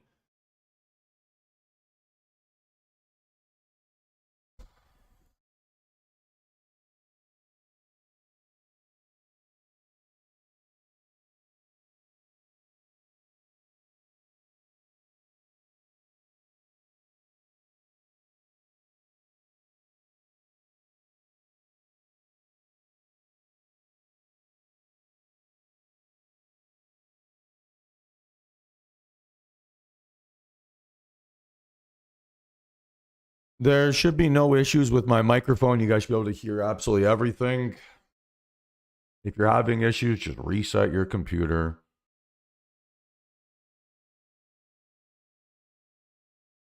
I can't freaked out.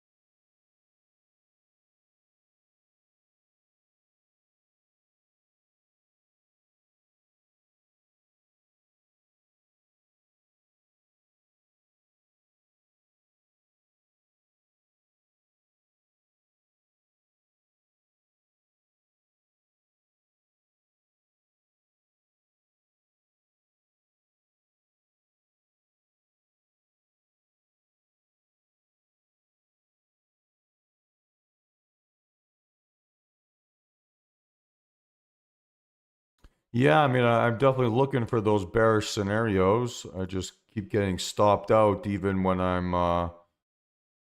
looking at them.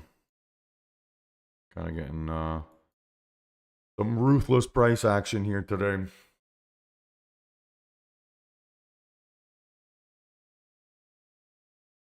I have the courage to try this. Oh, fuck.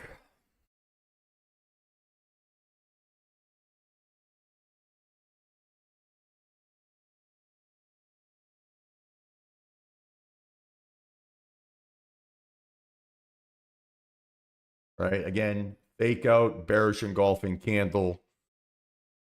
We were what, 893, that original entry, so need a better one.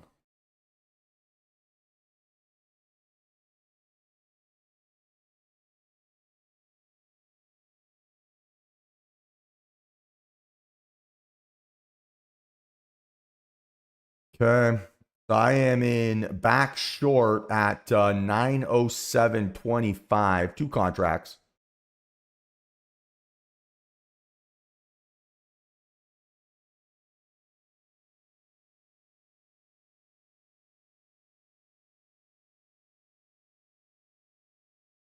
I'm going to only focus on NQ here right now, Joe, because I just entered a position.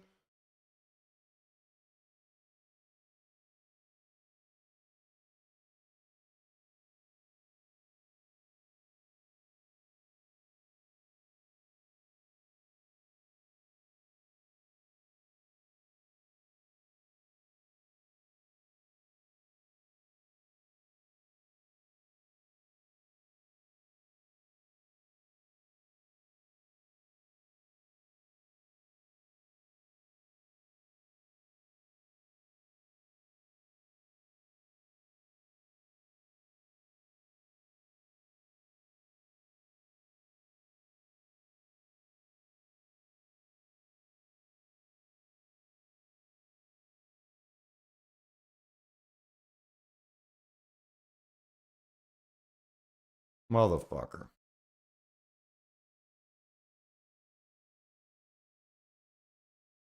Oh, I feel a little bit cursed right now.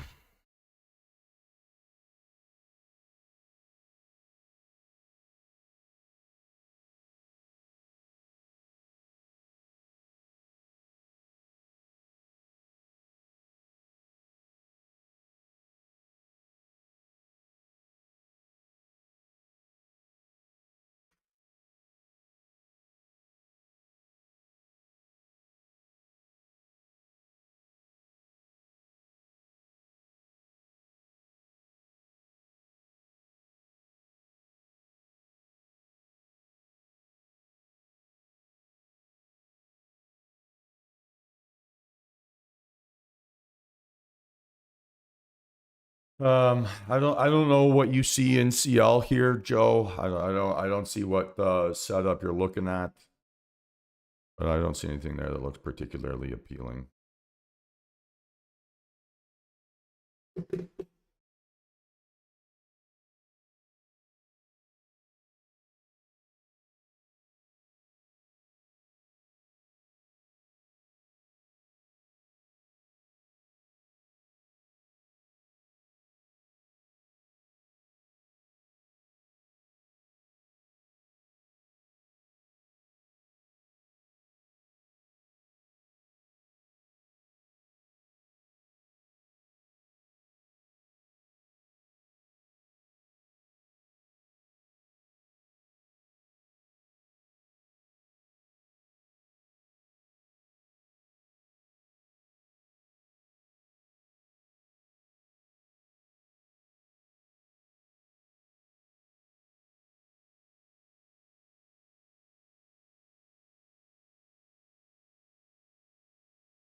So there's two ways that you invalidate a candle, Ajay, right? You invalidate it on volume or by breaking down and making lower lows. So the setup, right, was a fake out above high a day, right? So a clear fake out candle. And then confirmation was the bearish engulfing candle that invalidated those lows. So if you look at the graphic here, right, that's the low vol fake out bullish failure scenario.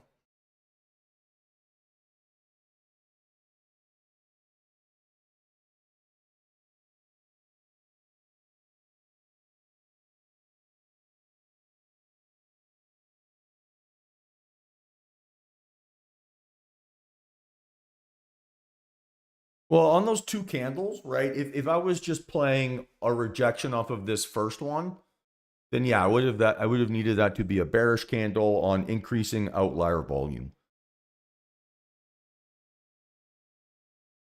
Right? But within context here, if I'm going to turn it into a two candle setup, I basically just need to invalidate the bullish momentum.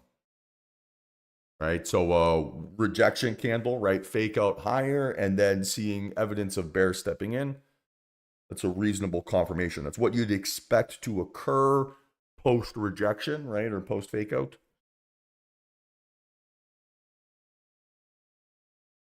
Timing wise, can't get it right to save my life here today.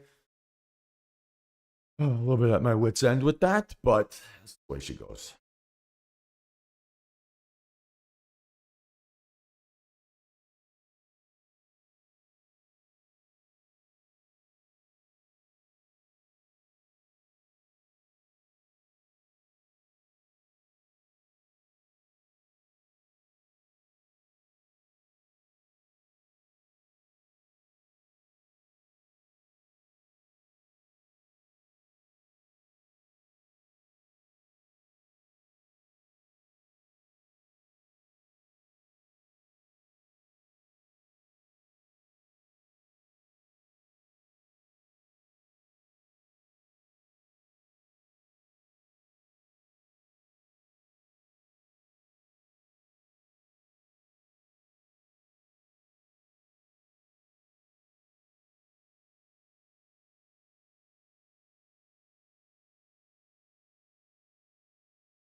facing now, right? If I'm going to have another bullish scenario, I need to break out above that fake out high, hold it on increasing outlier volume.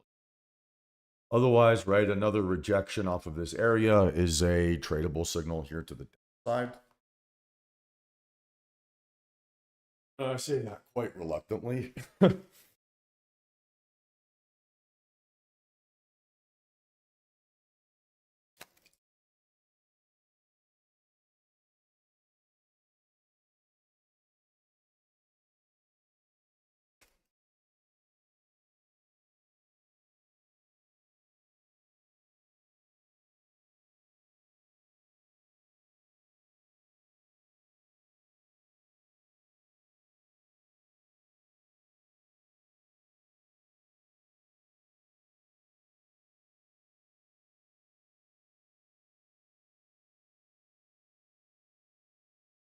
Yeah, I've got it a bit higher than that, Robert. I've got it 56.53.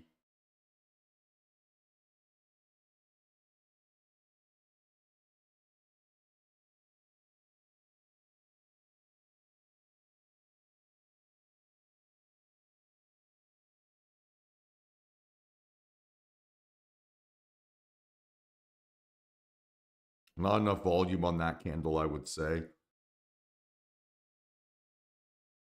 Of course, that's going to be the one that breaks down.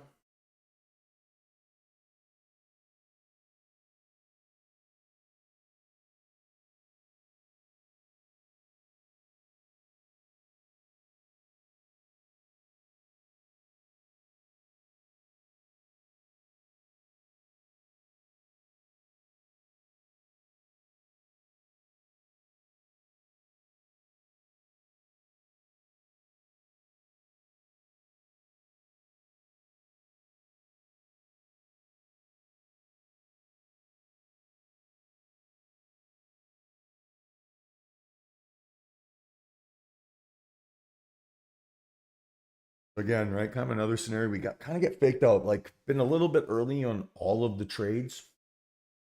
That's been a huge difference in just the P&L. Kind of a frustrating return back to markets here for me.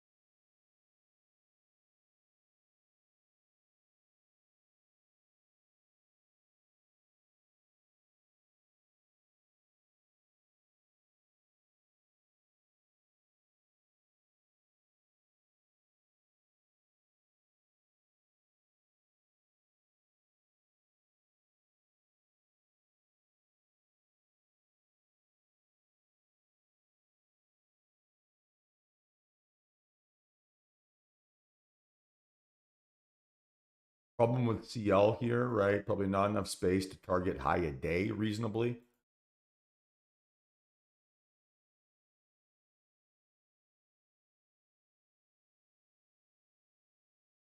Little 900 reversal.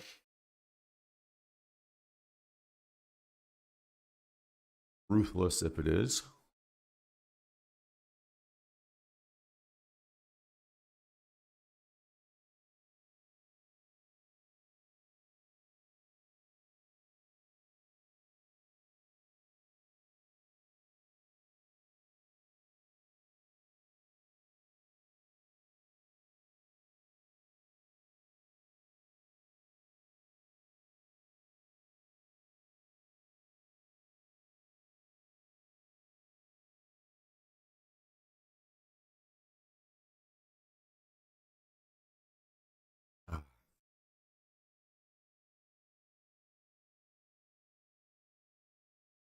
It's weird. Everything about my intuition is telling me to go short.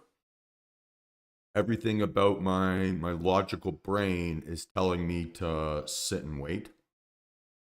And again, like a little bit of a divergence there. I think that's where I'm finding some frustration.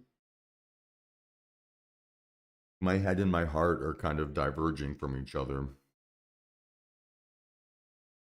Great.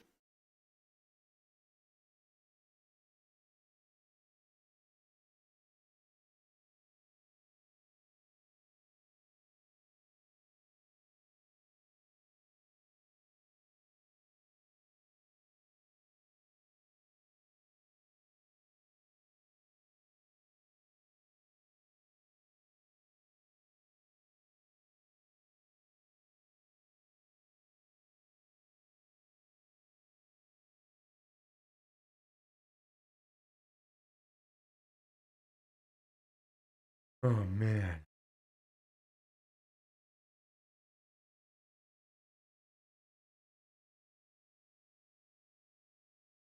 This is definitely a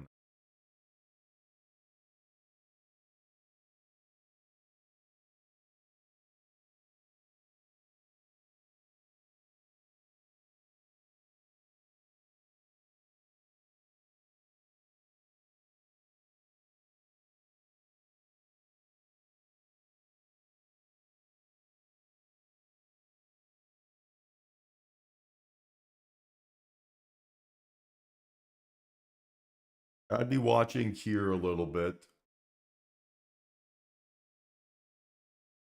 Stop loss 902.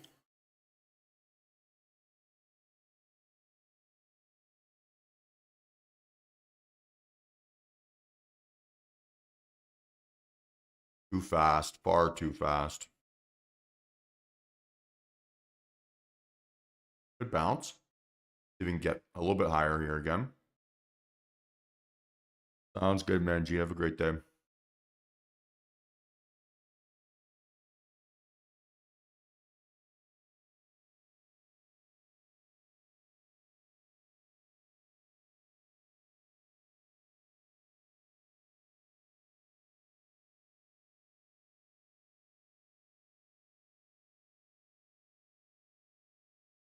Okay, back to watching.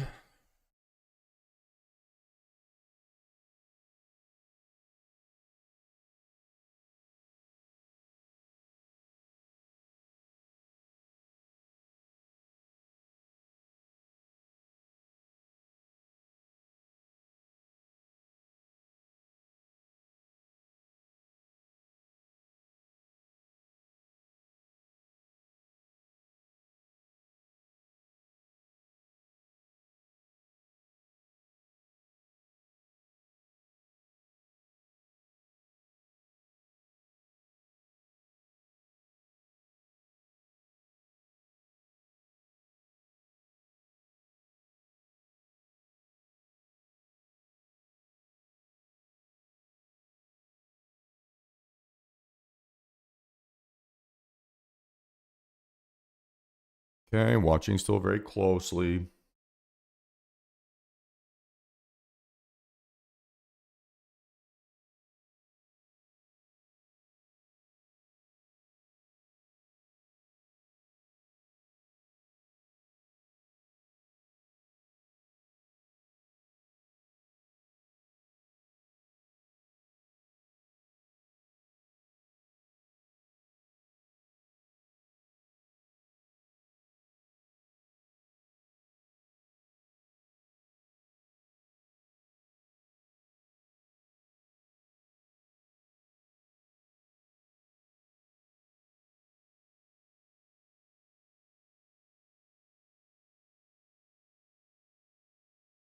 Yeah, that's what I think to a certain extent here too.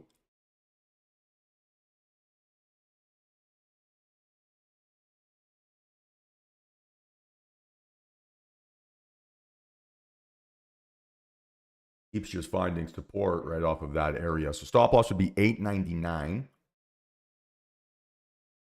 899.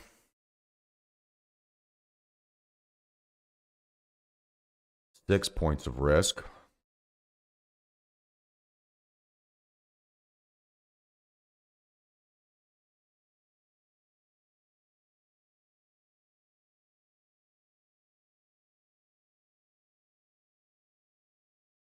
All right, guys. So I am in 905.50, 905.50, 3 contracts.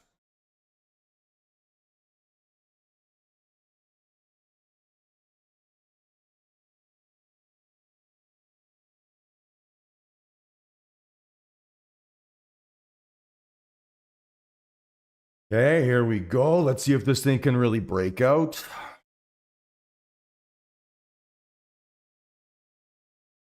Come on. Here we go.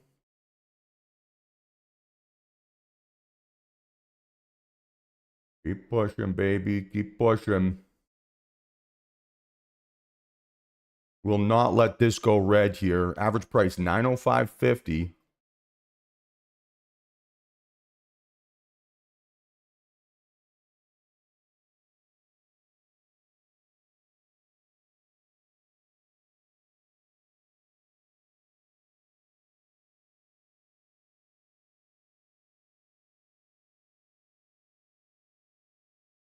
And didn't like that initial rejection there at 920, so keeping my finger on the trigger here.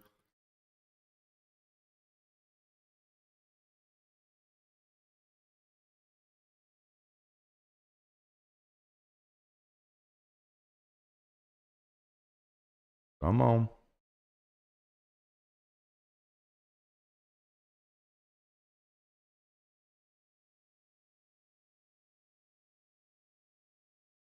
Okay, there's 1,000. Let's see if this thing can keep pushing here.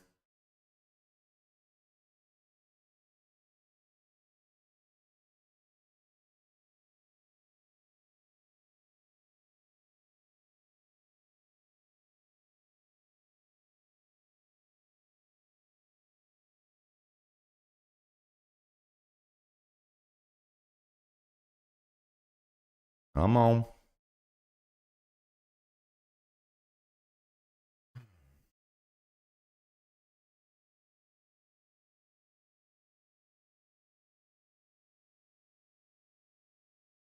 Okay, here we go. See if this can keep pushing through 30.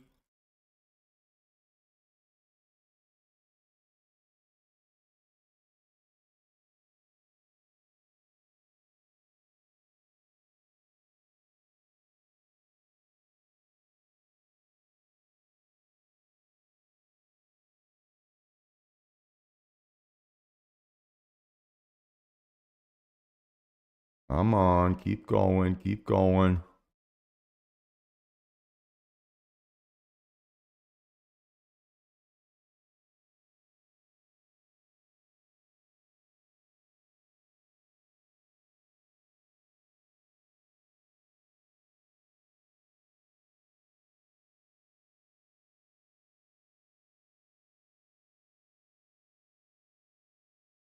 Kind of ironic that the smallest risk position we've had all day has been our most successful one. Classic. All right, strong candle, strong volume here. Let's see if we can get that next pop.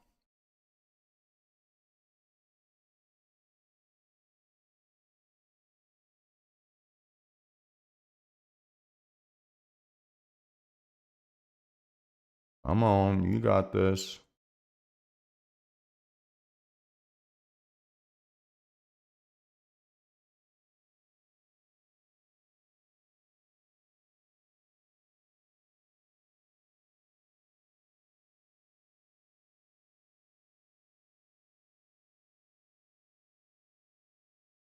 Yeah, come on, bounce, bounce, bounce.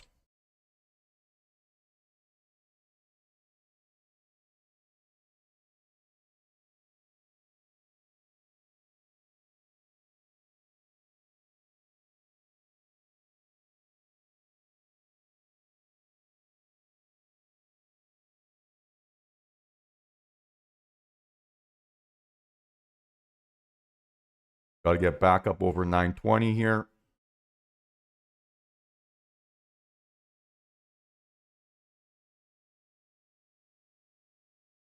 And just so you guys color code this right, it is a long.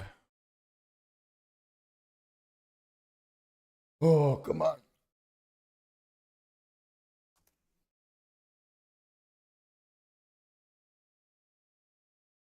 Get over 30. Give me that pop. Come on, you can do it.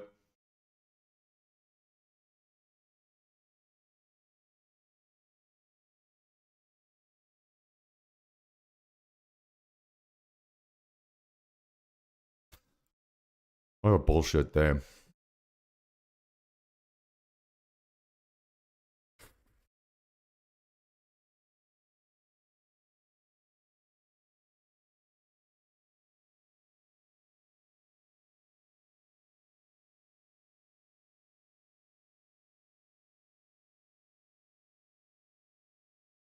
Okay, here we go. Let's see if this thing can keep pushing now here, guys. We're looking for a breakout through 40.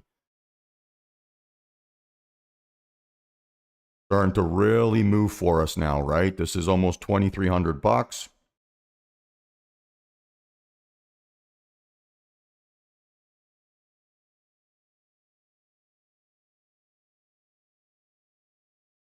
Let's see if it's got some more legs. I have a very challenging trading day because it required us to really take a lot of pain here.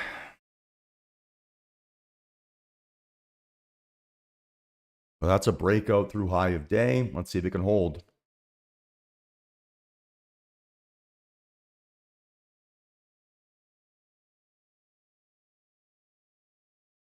Okay, next big pop, I'm going to look to get out.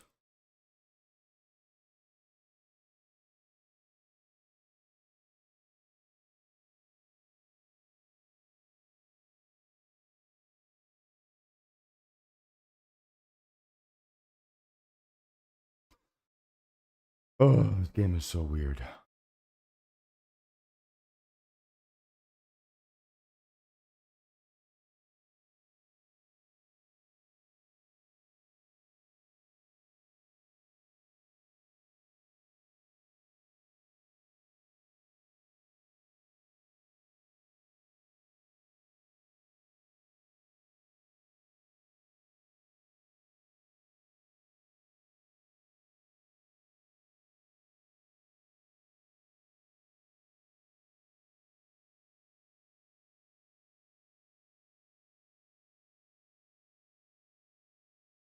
Come on, get back up above 40. Oh. How's everyone feeling?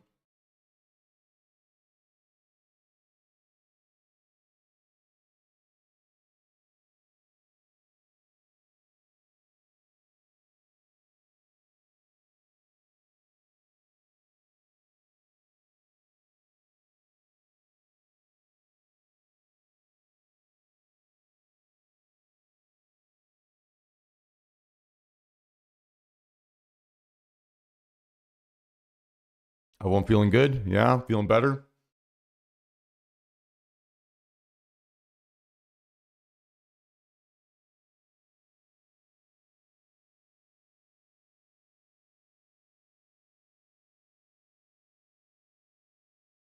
Hey, fair enough, Mike. Glad to hear you're doing well. Nice of you to join in regardless. Appreciate that.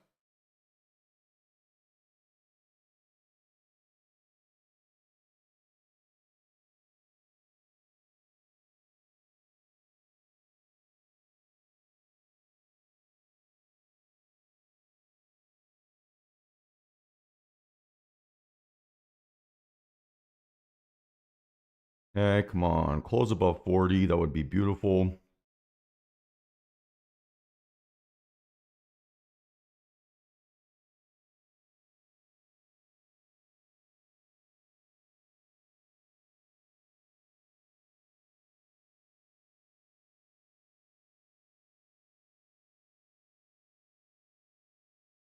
Yeah, hopefully it's a nice green day for you too, Alan. This is turning into a nice day here all of a sudden. Not a perfect close. I'm going to look to try to get out as my P&L is increasing here.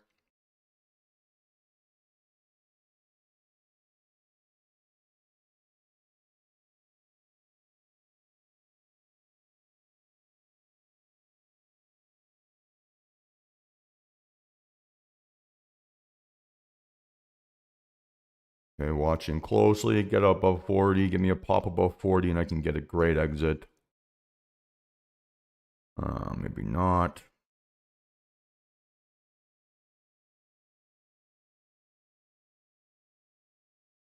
Come on. Do it. I believe in you, NQ.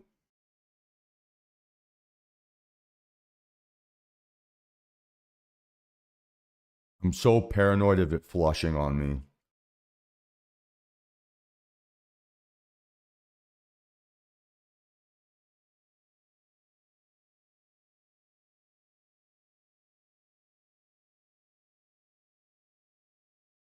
Come on.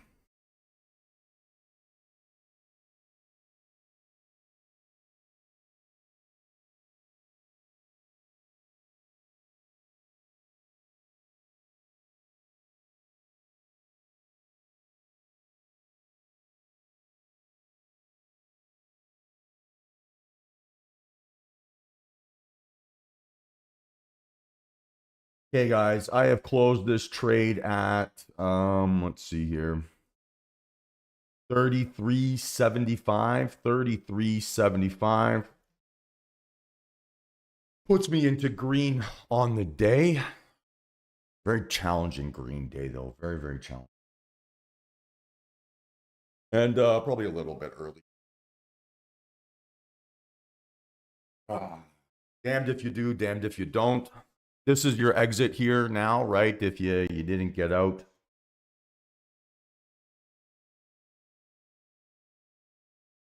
Ah. Feel rough around the edges. Feel rough around the edges.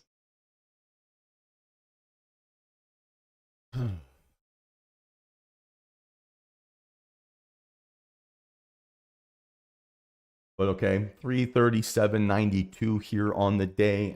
Should have been more. I probably panicked, closed out a little bit. It did follow my plan here to the T. Nice work, Preet. How many accounts? Let's go. 3K day. Congratulations. That's awesome work.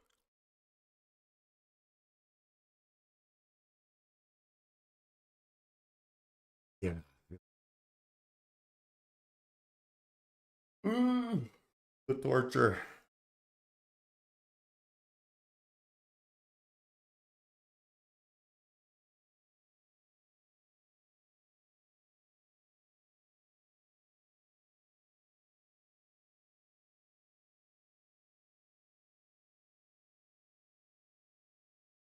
You got to pass an evaluation test, Jordan.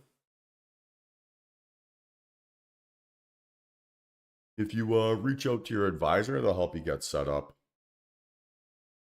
All right. Oh, I feel better. Closed it maybe a little bit early, but I think ultimately it was still the right time to close within, a couple minutes. But again, just a little bit annoyed with myself. I didn't follow that plan there perfectly. Like I definitely felt a lot of, let's say, stress and anxiety on that trade.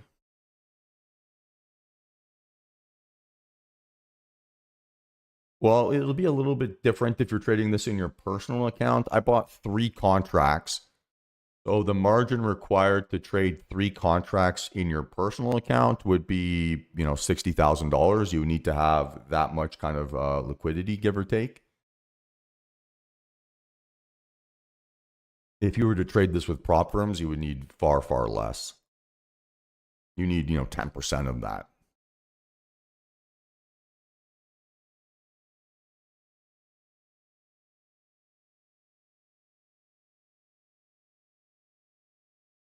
I think to a certain extent to your team, like my mental capital is spent from today's trading session.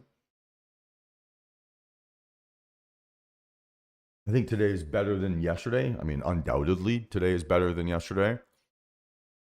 But I think today still really tested my mental capital.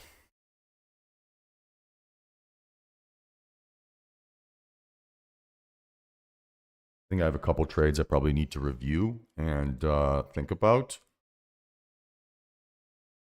But I'm a little bit annoyed with myself here today because slightly better entries on pretty much all of my trades would have 5x'd my P&L here today. So like when I say I'm a little bit rough around the edges, I think what that means is like I feel like my entries have consistently been just a little bit early first couple days back, and then you're spending a bit more time in drawdown, and then that just builds up the anxiety, right? And it unfortunately, right, kind of makes you feel all your biggest insecurities. And that's a terrible feeling, right? Because it allows you to just compound mistakes. Even on green trades, right, you can kind of make some mistakes. Like I said what my plan was, right, on that position. Move above 40, close that first pop up and over. Panic closed effectively, right, on the pullback down. And cost myself probably $1,000. Maybe not that much, maybe 600.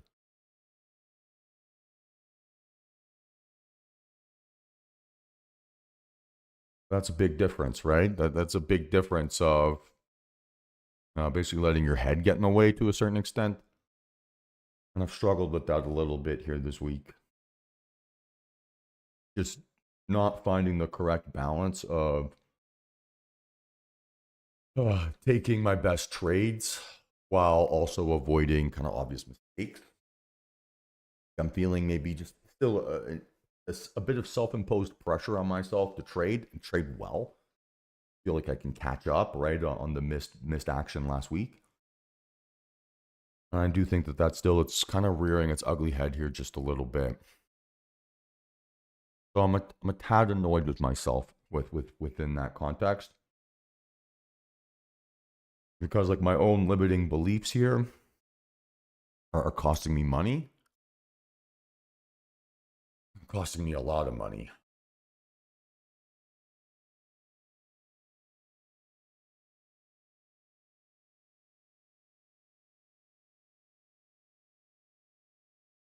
I'm happy to be green, no doubt about it. Don't feel lucky. I don't think that's the right right term to use. I just feel like although today was okay, it should have been much better. And so although this is an improvement from yesterday, it's not as quick of an improvement as I would have wanted to.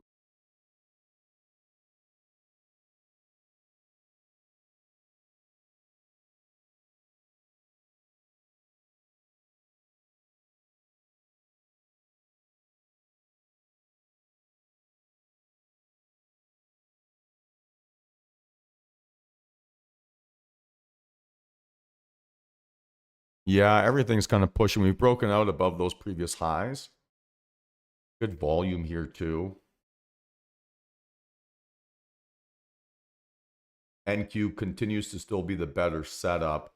That held clearly above that previous high. ES, right? Closed under one of the fake out highs. Let's go, Ajay. Congratulations. See, there's a guy who followed his plan and trusted his thesis. Nice work, man. Very proud of you. Good job. What's that from a P&L basis? Gotta be a nice number here today, right?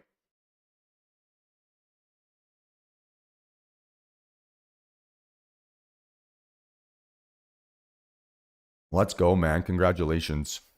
Yeah, it's really, really impressive. And kind of funny how today worked out. Kind of spoke it into existence, right? One of the first questions that I got asked here today was, would I consider widening my stop loss to effectively survive fake outs, right? And the answer to that was no. And today, right, we took a few trades that had kind of really tight risk where we got stopped out and then the move goes. But kept ourselves in a position, right, to even bounce back from, $1,300 down. So from that end, I think a really good proof of concept, right, that it's better to take small shots, small risk, and have the opportunity to get your upside instead of hoping that a singular idea is going to bail you out. So I think to a certain extent, Ajay, I would be interested. I think in like 95% of circumstances. But truth be told, I feel like my mental capital is a little bit spent here. Like I felt a little bit anxious on that last trade. So for me, that's probably an indication that I shouldn't place any further trades. Because that anxiety can very quickly morph into greed, fear, FOMO, extra stress, whatever you want to call it. And I think I have good lessons that I can take from here today to kind of solve those mental capital issues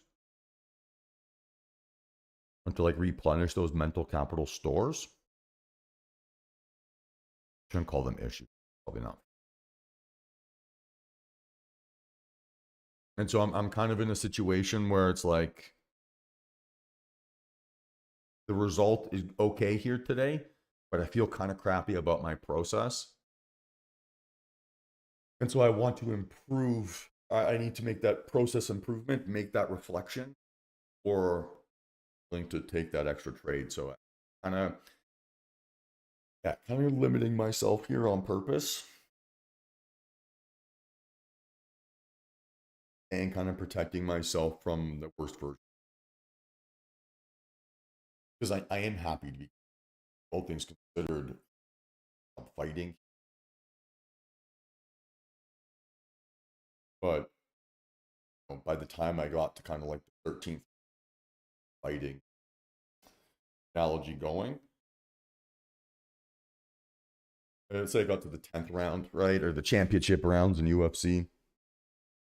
I kind of felt like I had a bloody nose. And I didn't want to get hit again.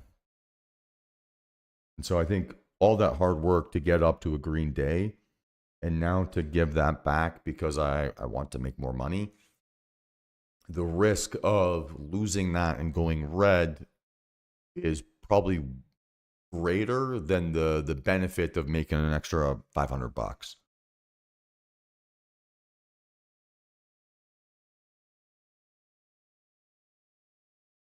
And it's not like a risk reward perspective from a trading kind of context.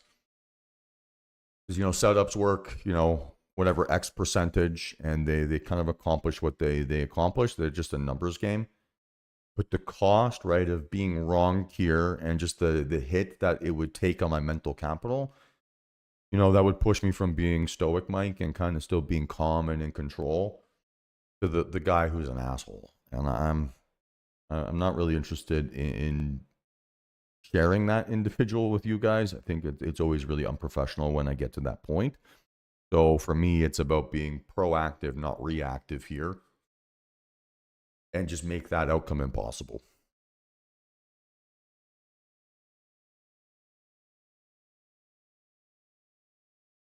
That kind of makes sense.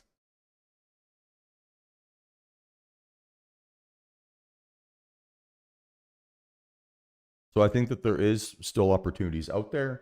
I just don't think I have the mental capital to execute them in the quality that I want.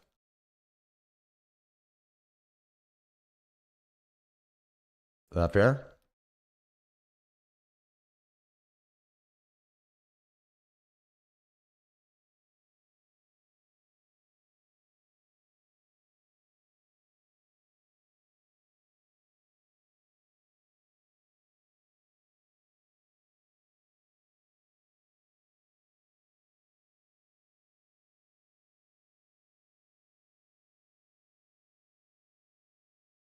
Sounds good, Preet. Congratulations on a fantastic day here. 3K is a great, great result. So you should be thrilled. Really, really impressive, man.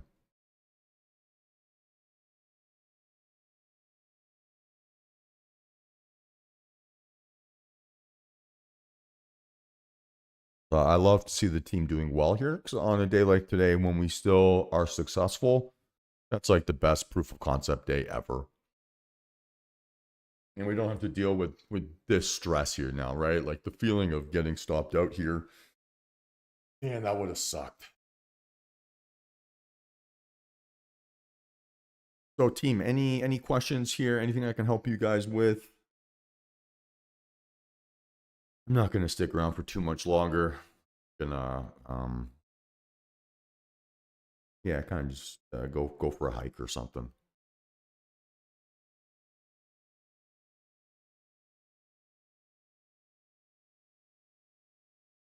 So I'm going to go final call for questions here, team. Final call for questions. Let me know if you got anything.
Sounds good, Sammy. Have yourself a great day, man.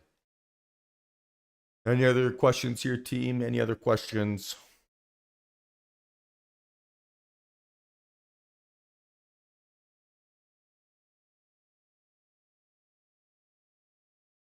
Final call here. Final call.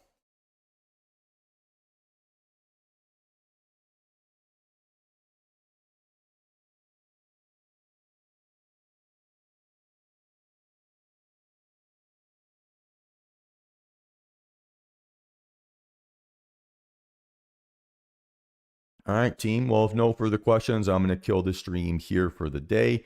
337.92 per account. Took the long way to get there here this morning, but no complaints. This is going to be my 8th account, but I won't count it in the P&L spreadsheet until this eval is passed. So yeah, let me know if you guys have any questions. I'll put together that trade recap here, show you guys my executions, all that kind of stuff later today. Yeah, this is a 150. And yeah, obviously I'll go through that video. I'll share that with everyone, kind of give you guys a recap here of the trading day. And yeah, if you guys have any feedback on that, let me know. We'll go from there. Yeah, it's top step. And then kind of go from there. So yeah, bear with me. I'll probably do that video in the afternoon once markets are closed. It's kind of like a formal recap here of the day. That's something I'm going to try to introduce to my workflow here going forward. So keep an eye out for that, right, as we basically keep going forward. But like always, right, my objective here is to continue to basically just try to show as much transparency as I can here in my process. And I think a big part of that, or one of the things that's maybe been missing inside the channel here, is basically just how I study and review my trades, right, on a daily basis. So I'm going to try to share that process with you guys. And yeah, hopefully, use this information so we all get better. I'll keep improving and go from there. So good trading day, tough trading day. Had to fight for it here a little bit, but I think I realized my limitations here to a certain extent, and much better than it was yesterday, but still not 100% perfect. So we got some work to do, got some things to fix and improve on, and I'll touch on that in our video here later this afternoon. But in the meantime, right, if you have any questions, hit me up outside of market hours. I will do my best to get back to you as soon as I can.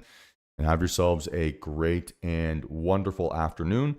And we can kind of get after it here again tomorrow during what should be pretty quiet, maybe FOMC day. So we'll see how things set up. But yeah, well done here today. Proud of the team for having themselves a good, strong green day. Not easy in today's conditions, but I'm glad we fought through. Glad we were able to kind of get to a nice stage here. And yeah, let's keep kind of getting better. Let's keep improving. Let's keep making some money. And yeah, let's keep focusing on just getting 1% better a day.